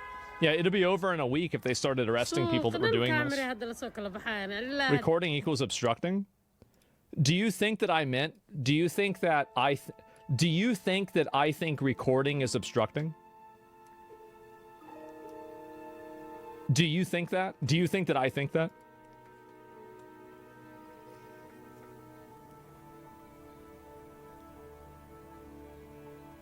I'm asking a question. Let's see what the answer is. Then define how they are obstruction. Well, why? I mean, you clearly don't care. You don't care how they're obstructing because you oversimplified what I said. You're not asking this legitimately. You're not actually curious about it.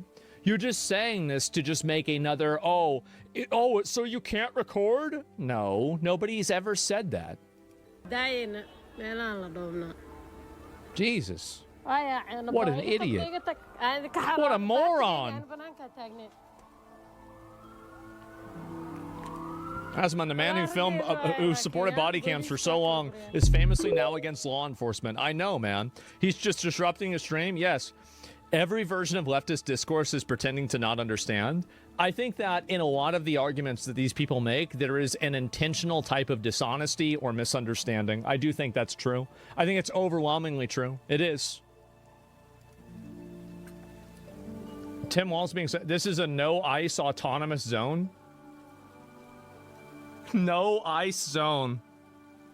Oh my God. They literally let the inmates take over the asylum. Look at this.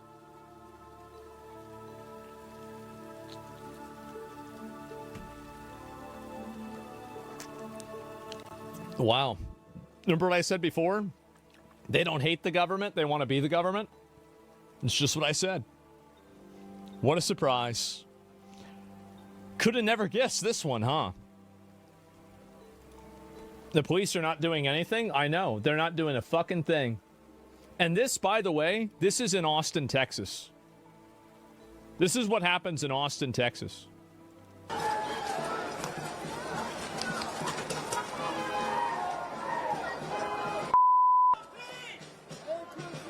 Beautiful. Jesus. Jesus, just so beautiful. Oh my God. Yeah, that's what y'all doing. See, that's it. And keep in mind, who's doing this? The police are doing this. This is not the National Guard. This isn't ICE. It's not Border Patrol. It's the actual Austin police that are out there doing this. Yep. Okay, I'll tell you a little bit of my animus towards Austin back. Yeah, bro, we just round them up. That's it. It doesn't happen. Notice the guy on the ground. And also, yeah, that's a good point. Watch this guy. Look, watch. See, he's got his hands out. And he puts his hands right behind. Wow. That's how you don't resist arrest. Isn't that crazy? You see how easy that is? Wow. And you know why he's doing that? It's because if the cops had done something bad to him, again, this is Texas. Not a fucking thing would have happened. I'll tell you that.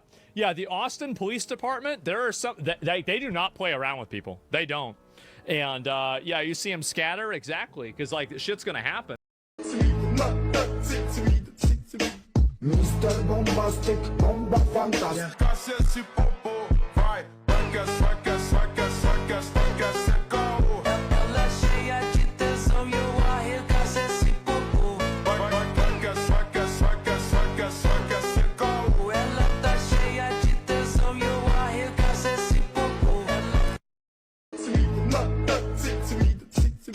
Mr. Bombastic, bomba fantastic.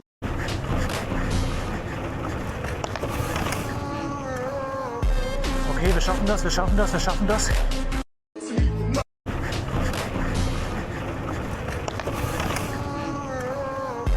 Okay, wir schaffen das, wir schaffen das, wir schaffen das.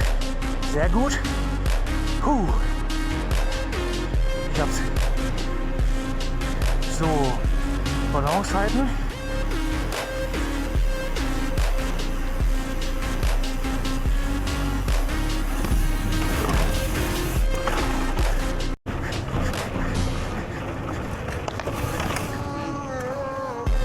Okay, wir schaffen das, wir schaffen das, wir schaffen das. Sehr gut. Ich hab's. So, Balance halten.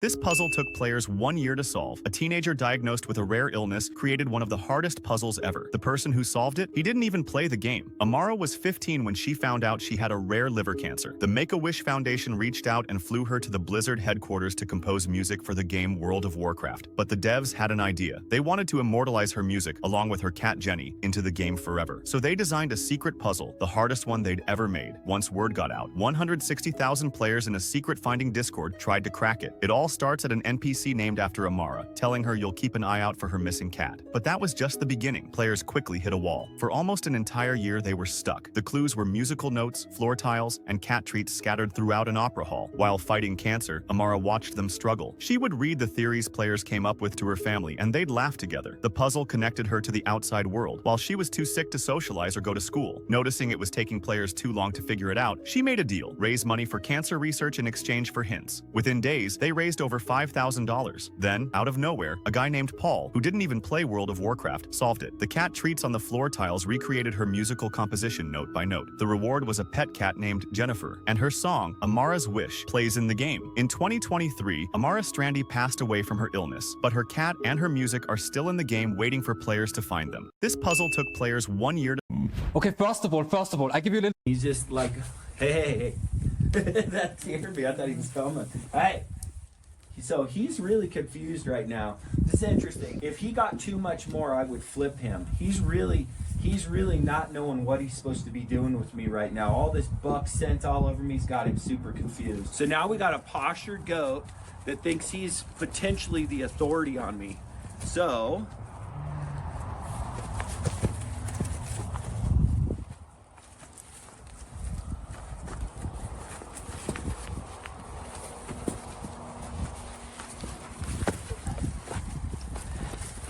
okay, so 200-pound goat, no, coming at me.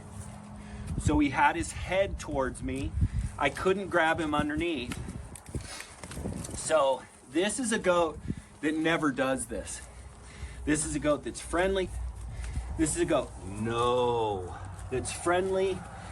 He's loving, but How many frying pans does it take to stop a bullet? I got a ton of frying pans lined up here, and I'm gonna shoot them with higher and higher caliber bullets all the way up to a 50 cal and see how many pans it takes to stop each bullet. Good luck, Fred. Starting out with the 22.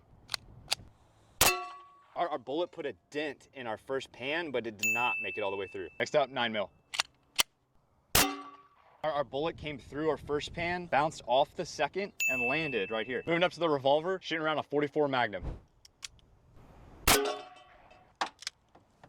What was that? Our bullet went in through our first pan, bounced off the second, and then the bullet flew all the way over here to Zach's truck and landed right here. Moving up to the Desert Eagle, shooting around a 50 AE. Our Deagle went through 1, 2, 3, and then bounced off the fourth pan. Fred's fine. Moving up to the AR, shooting around a green tip 5.56. Didn't move at all. All right, our AR went through 1, 2, 3, 4 pans and bounced off the fifth. Moving up to the 12 gauge, shooting a slug. Chaos.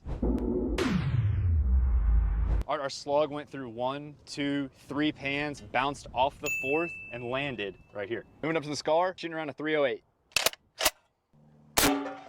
308 made it through 1, 2, 3, 4, 5, 6, 7 pans, and then bounced off the 8th. Fred's still safe. Moving up to the 50 cal.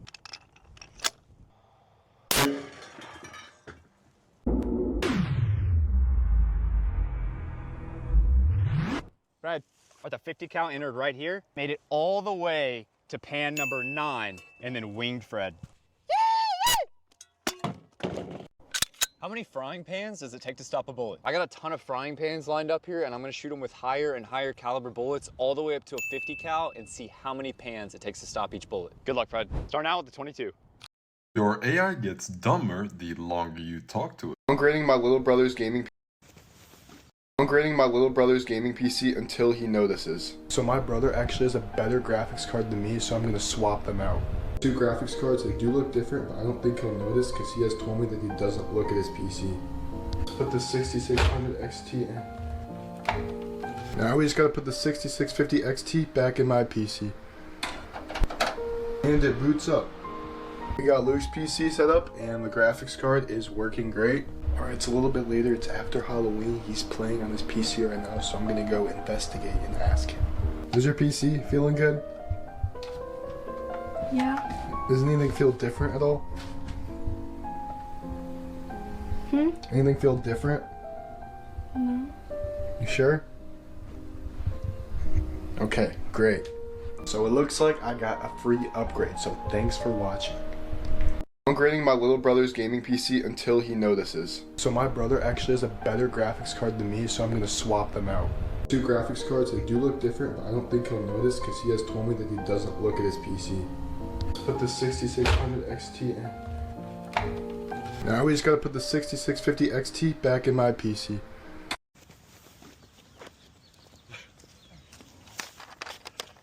I'm playing Connect in the park with somebody who's got a Connect set, so I'm going to see if I can beat him.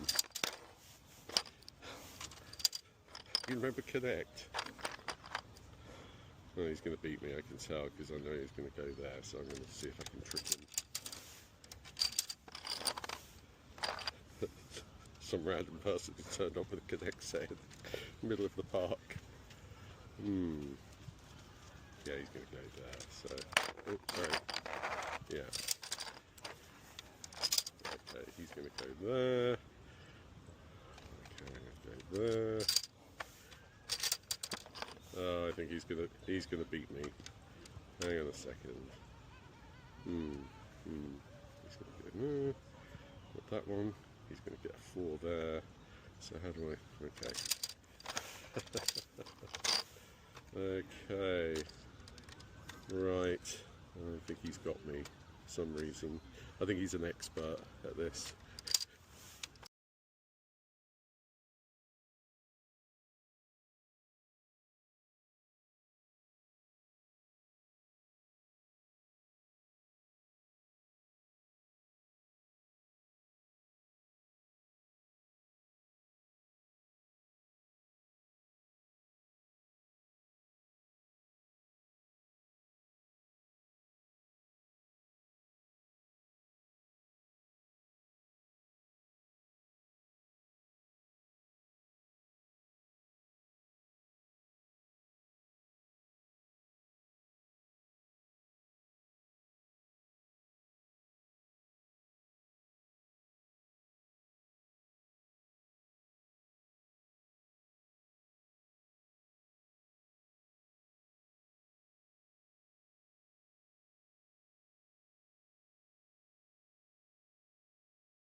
Oh, he's got me. He's got me.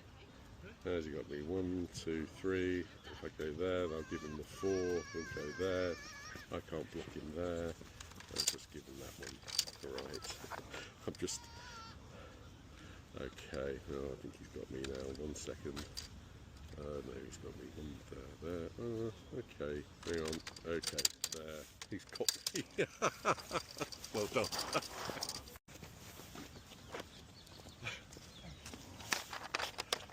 I'm playing Connect in the park with somebody who's got a Connect set, so I'm going to see if I can beat him.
Why can't you simply pull a tick out?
If you just yank it, you are making a huge mistake.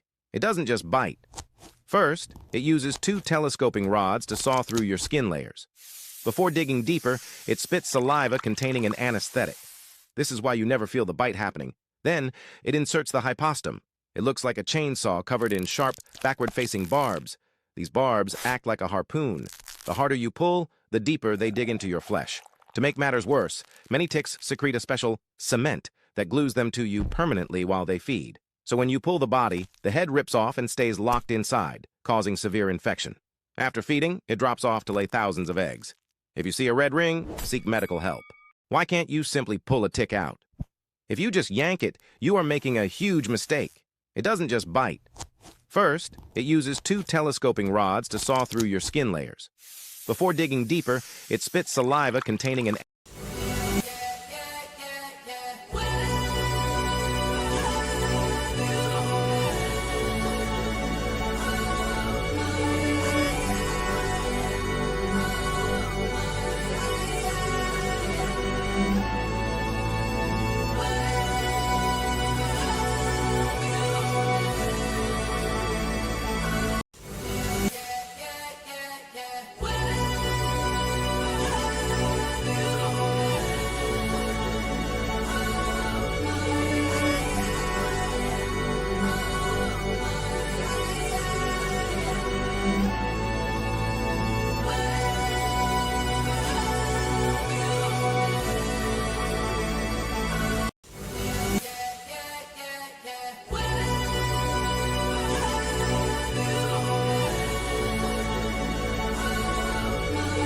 So what we're looking at in this TikTok video is a gentleman looking at a bubble that I would assume is an IV, and it's going into his vein, and he's wondering if that bubble is going to kill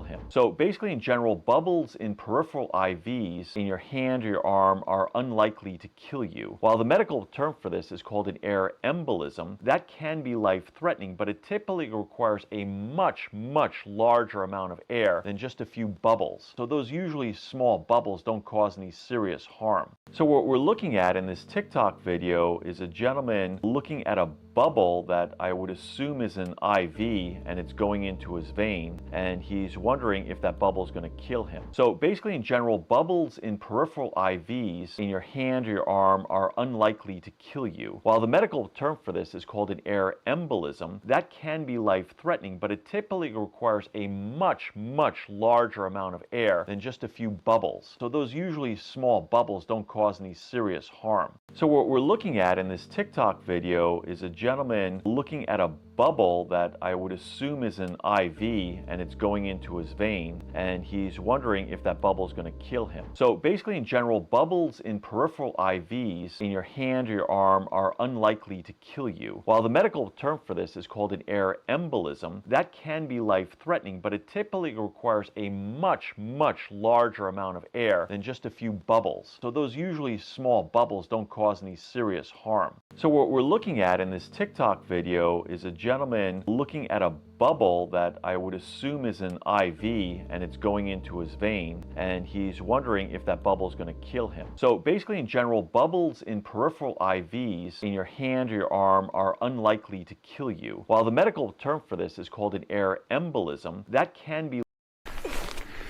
Okay, I try. Let's go.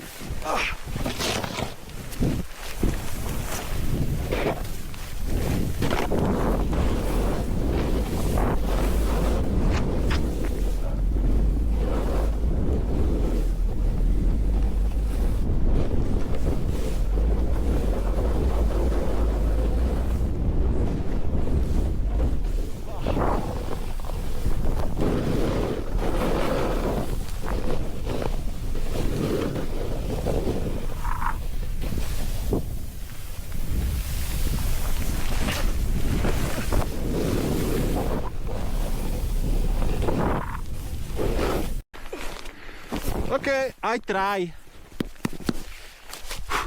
Let's go.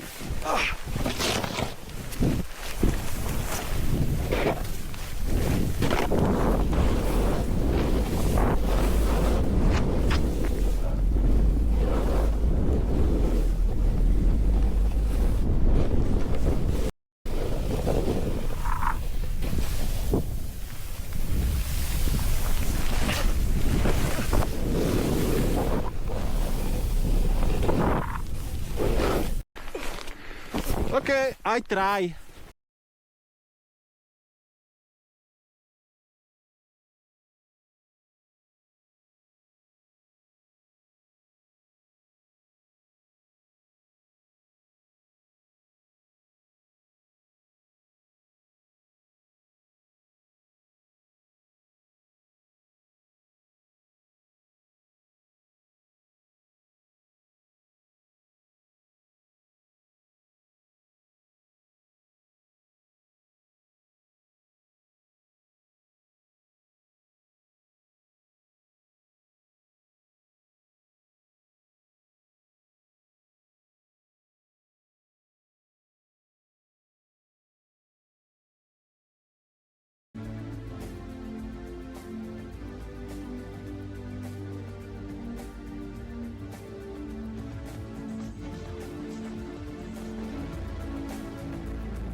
What do I do? Shut down and unplug all the things. We need to get our power supply unplugged. It's also imperative that I get to the CMOS battery on the motherboard as quickly as possible. As for the power supply, if there is any chance that liquid got in there, buy a new one.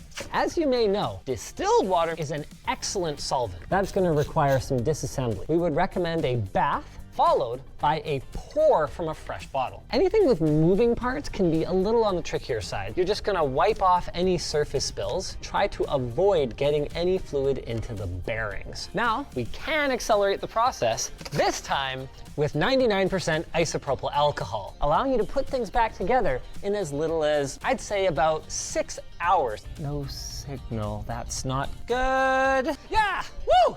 Oh no! What do I do? Shut down and unplug. I think I'm just gonna read for a little bit before I go to sleep. Okay. What time are you getting up? I think like 6 o'clock. Gosh, why? I got practice in the morning. I thought you had practice.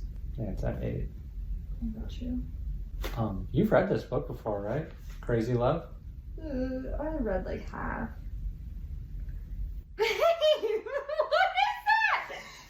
Why do you look like Batman? What? What are those? These are my new glasses. You told me that I needed to. Ew, I can see your eyeballs. That's so freaky. Wait, I want to see these. You said I needed to work on my posture. That's so crazy. I think I'm just gonna read for a little bit before I go to sleep. Okay. What time are you getting up? I think like 6 o'clock. Gosh, why?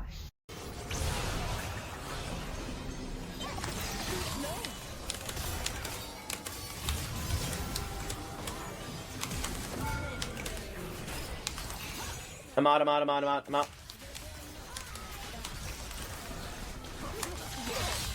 Wait.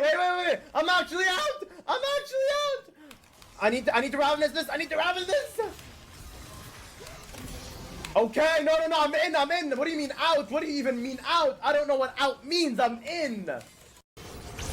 Ever wonder why no one even dares to peek inside a wax-sealed letter back in the days? 100 years ago, after finishing a letter, people dripped hot wax over the flap and pressed their personal seal right into it. Just like that, their privacy was literally locked in. But the wild part is, the second someone tampered with it, you would know immediately. The wax gets cracked, chip, or warped, no matter how good you were at faking it, you couldn't hide the evidence. And the seal itself, even harder to fake. Royals used family crests, merchants carved custom symbols, and the regular folks made unique, simple patterns. Nobody could copy the exact impression. So yes, it may look like just a blob of wax, but a century ago, it was a security lock with anti-counterfeit system. Ever wonder why no one even dares to peek inside a wax-sealed letter back in the days? 100 years ago, after finishing a letter, people dripped hot wax over the flap and pressed their personal seal right into it. Just like that, their privacy was literally locked in. But the wild part is, This cafe idea is Ever wonder why no one even dared? This cafe idea is actually genius, because they filled the inside with construction toys and tons of sand, and every man walking by suddenly stopped to check what was going on. And when they found out they could play with the toys, they got even more excited. So they went inside, started playing, and of course ordered a coffee and a cake. That's how this cafe pulled off some amazing marketing. Would you actually go inside to play with the toys? This cafe idea is actually genius, because they filled the inside with construction toys and tons of sand, and every man walking by suddenly stopped to check what was going on. And when they found out they could play with the toys, they got even more excited. So they went inside, started playing, and of course ordered a coffee and a cake. That's how this cafe pulled off some amazing marketing. Would you actually go inside to play with the toys?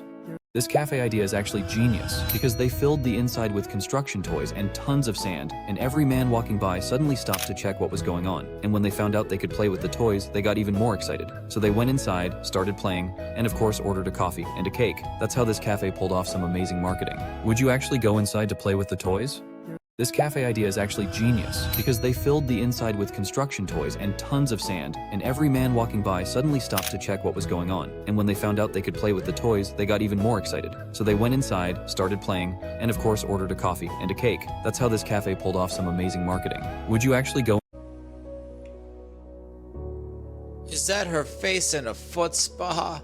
This is a foot spa, and this is how you go from feet like this to this.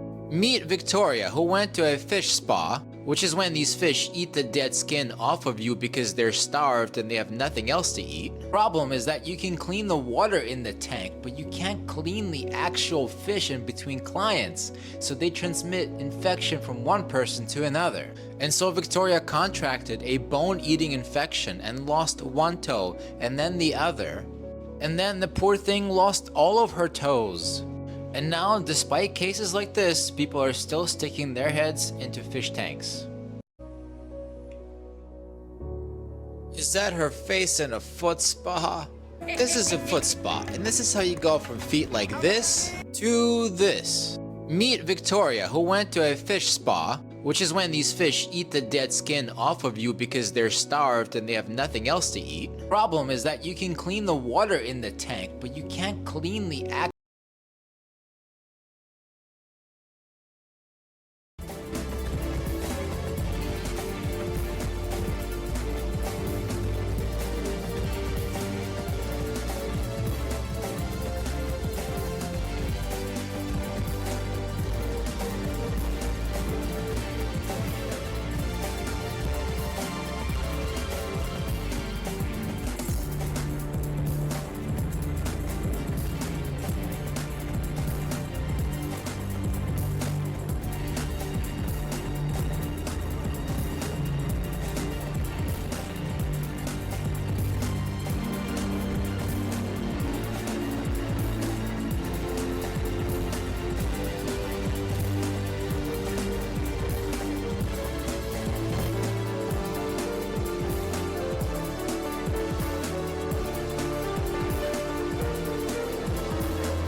I think people are missing a bigger part of this whole situation. Pulling up. No, I don't want to do that.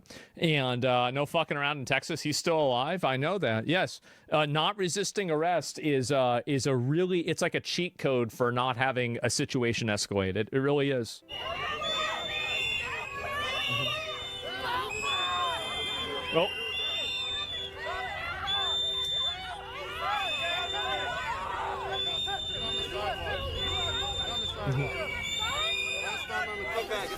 Get the fuck back!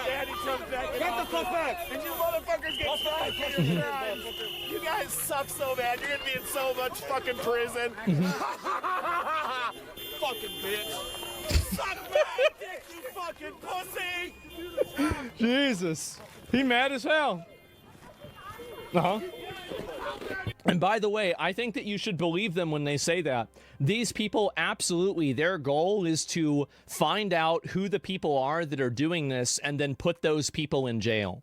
Like, that is 100% what their goal is. So when you hear them saying that, like, we're going to put you in jail, we're going to do all this stuff to you, you should believe that they're going to do that.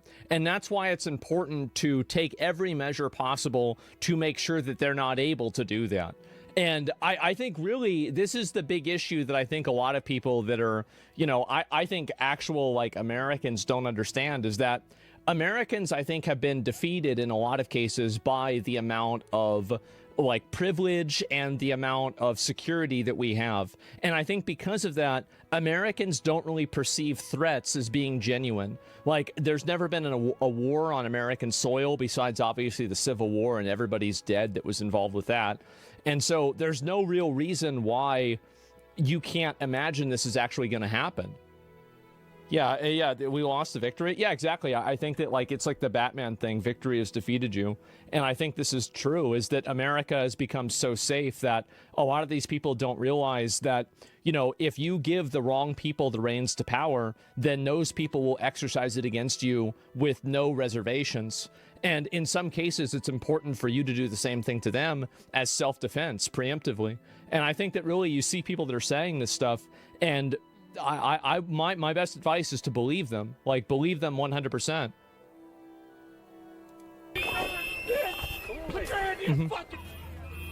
There we go. Oh. Look at the wall speech. I already saw it. America's safe? Yeah, America's incredibly safe. It's an incredibly safe country. Like, I mean, overall, like, you have PvP servers in America. Like, you have PvP servers like LA, Detroit, you know, like 3 or 4 other ones, Chicago, Houston is another one.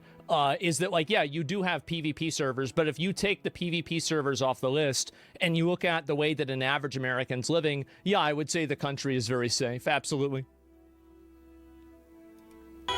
You your fucking guy? Is this even your fucking asshole? Get away. Hey. You wouldn't give me his name or address number. Who the fuck is that?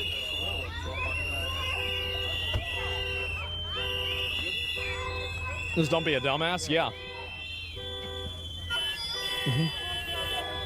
Check some international rankings. Well, why would I look at an international ranking? You have to understand how the data collection is. This is the kind of, like, you know what I always say about how, like, people, like, this is why I don't trust statistics, is that, so, like, here's another great example, right? So I'm going to give you 2 examples of how statistics can be misleading. And these are just 2 more. I always talk about this. So if you look at the amount of growth, USA, minus top 5 FANG companies. Let me see if I can pull this up. And if I can find it right here. Is this it? Yeah. So look at this right here. Like, if you look at this graph, if you take out the top 10 companies that are inside the S&P, the stock right here seems like it is actually very stagnant. But because these different companies are so popular and they're making so much money, it drives this graph up way higher than what it would naturally be. So, like, this is a good example, right, of how you can have, like, extreme outliers, and these extreme outliers change the global perception. And I think that, like, for example, if you look at, I don't know, like 5 cozy, you know, cities in Rhode Island, right? Or, you know, a cozy area in Kansas, and you average that together with Chicago, and you average that together with Miami, and you average it together with Los Angeles, you're going to have America as a whole that looks a lot higher. But if you remove those high outlier criminal areas, America's a lot safer. And I think that's, again, it's what I always say about statistics and data like this, is that it's very, very, very misleading. It's average versus median. Yes, exactly. I'm talking about the median. But why remove them? Because it's not a representative sample in a realistic sense. So, for example, whenever you have a huge area and, like, there's one small area that's, like, really, really bad, yes, obviously you can look at that. But if you remove those really, really bad areas, then, yeah, I mean, I think it's probably about the same as everywhere else. And also it's because America isn't universally governed the same way. So, for example, in smaller countries, they have roughly the same type of enforcement. But America, because it's so big and there's so much state autonomy, it's run completely different than, like, let's say Germany is run. Like, obviously. So that's really another big difference. It's cluster sampling? Yeah, definitely. Like, each state has different laws.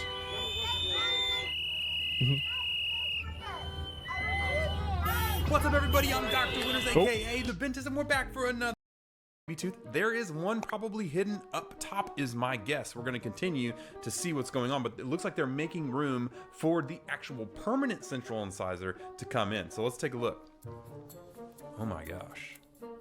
Yep, they're okay. Now we're starting to pull. You're seeing that little blue thing go through, and there it is. Oh my gosh. So when you're looking at it now, we've got the permanent tooth coming in, but you're gonna notice a few things. You're gonna notice her bite is actually opening, and that's because we have to pull with force. You know, so you're pulling down, and that force is actually pulling the teeth up at the same time. It's a giant tug of war that's happening. And so what's gonna happen now is we'll have to get bigger wires in here to be able to strengthen everything up, and then we're probably gonna have her wear rubber bands in the front here to actually try and pull those teeth down and close that open bite that she is now formed, because, well, we had to use those teeth to pull that guy down from the upside of her mouth, because bone is really thick and it's hard to pull through. Now, something like this takes like a year or two sometimes to get these teeth all the way in, rotated and in the right place, just to get the tooth in. That's not including the other braces stuff. So normally you're trying to do that while you can. It looks like this is a year's worth of progress, and still pretty crazy. And someone made a great comment that said at the beginning you had perfect teeth though, and so that's the problem, is it was a baby tooth there in the front. And so even if her teeth looked perfect at the start, eventually that baby tooth's root is going to get so small and it's going to fall out, and guess what, you're going to have a missing hole there. And so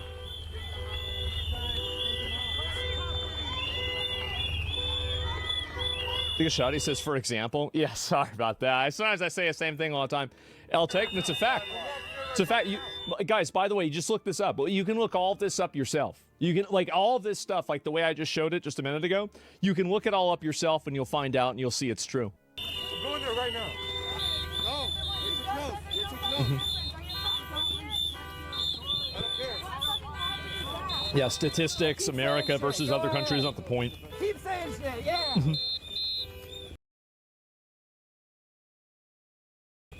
Listen to your boss, man. For now, Maybe yes. Take a break.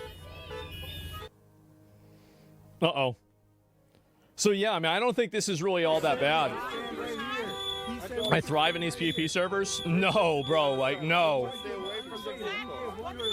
Seen a video from the American guy who went to Iran to get an in-person view? No, I didn't see that. I haven't seen that at all. There's been people... Get the fuck out of here. Yeah, I don't see this being a problem at all. Get the fuck out of here. Yeah, I mean, this is fine. Like, there's just people that are mad, but who cares? Fucking fascist murderers. Piece of shit. Burn in hell. Burn in hell? Oh, man. Yeah, I don't think this is that big of a deal. See, a Channel 5 guy was in Iran? No. Like, if that's the case, I'll probably watch it at some point. And do I get an award for winning a PvP RL server? Yeah, you probably get the award is getting a felony anyway. And yeah, I don't think this is really a problem. But yeah, it seems very obvious that, of course, Border Patrol is still going to go out there and do raids. All of this stuff is completely self-inflicted by the Minneapolis government and the Minnesota government. They are causing this to happen. If they would have just worked with ICE and then, you know, referred these people over to the federal police, none of this would have ever happened. This is a complete unforced error. They're trying to, and this is the strategy that they're using, is they're trying to allow, by not doing anything, they're trying to allow chaos to happen and then use the chaos as a justification for why the decision's bad. But the problem is that they're the ones that are effectively causing the chaos. Because here's very simple logic. I'll probably say this a million times, right? Is that all around the country, they're doing these ICE roundups. Everywhere they're doing this. They're doing these in Miami. They're doing them in Austin. They're doing them in Dallas. They're doing them in LA. They're doing them in, Wichita. They're doing them everywhere.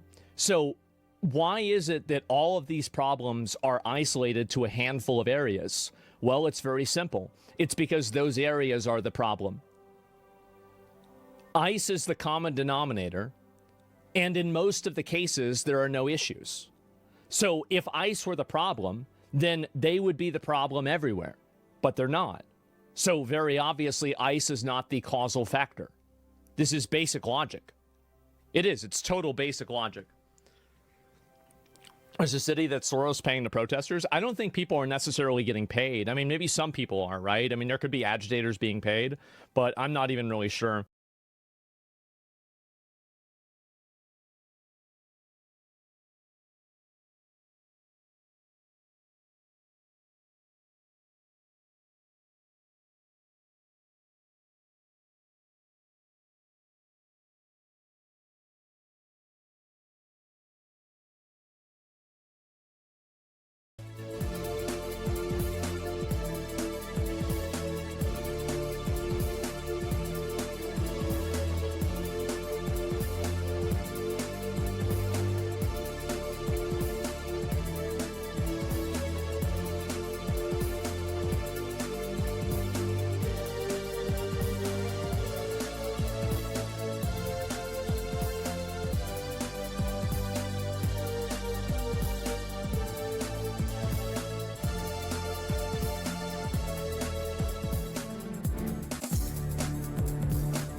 않는 이상 나를 결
없을 텐데. 우선 라인 파. 와,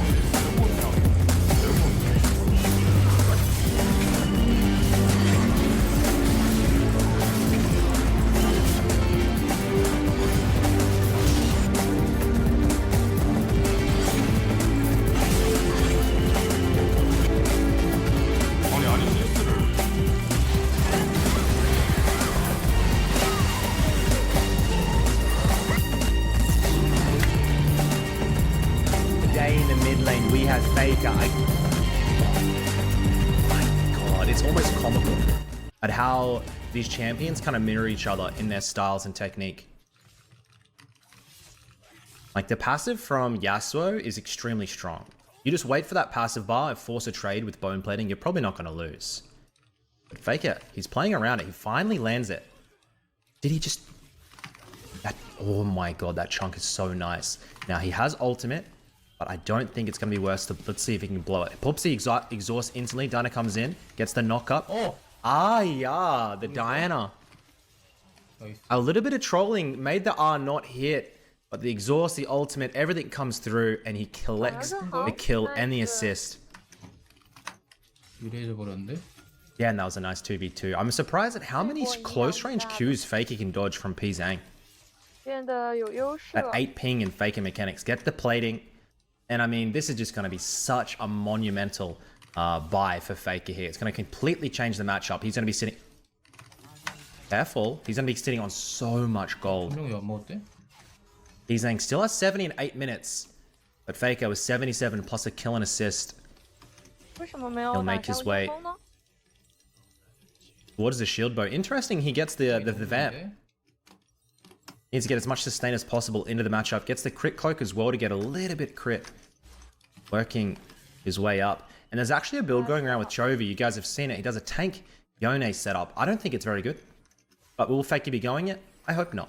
I want to see pure damage. I want to see some critical strikes. No summoners now. I believe for both mids. Let's see. P-Zhang might be caught. He has the chickens to maneuver around. Whenever you think P-Zhang's out of trouble, but there's some chickens, some camps or waves around, he's not in trouble. He's going to be dashing. Faker wants to land a Q into an E, can't quite get it. And the game state is looking really good for Faker here. He has good tempo, flash is back up in 25 seconds. P-Zhang walks in. Faker just dodging so many of these Qs short range. P-Zhang has to flash, dying grief with that ultimate, but he's still going to try and find the Viego here. Viego flashes over. Faker will try and follow it, but he can't quite get it. Ultimate just came back up, flash in 5.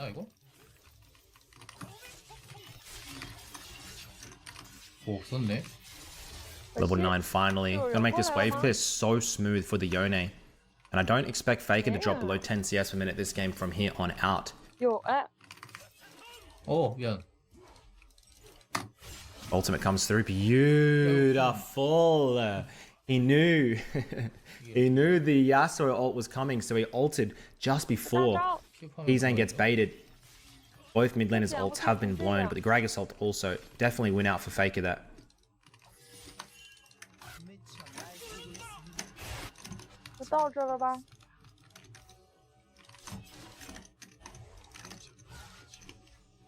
Are you going to try and help out with the Drake? No idea where P-Zhang is. Go, buddy. For him. It's a complete skill matchup on the Ignite. Oh, mind. You can see them. Kind of feels like it's Dragon Ball Z or something. And these two mids, guys, are so mechanical on these champions. The 1v1s they're going to have are just going to blow your mind. You can see them both Q stacking in the early game. Not able to chunk anyone out yet. And this matchup, in my opinion, it's a skill matchup.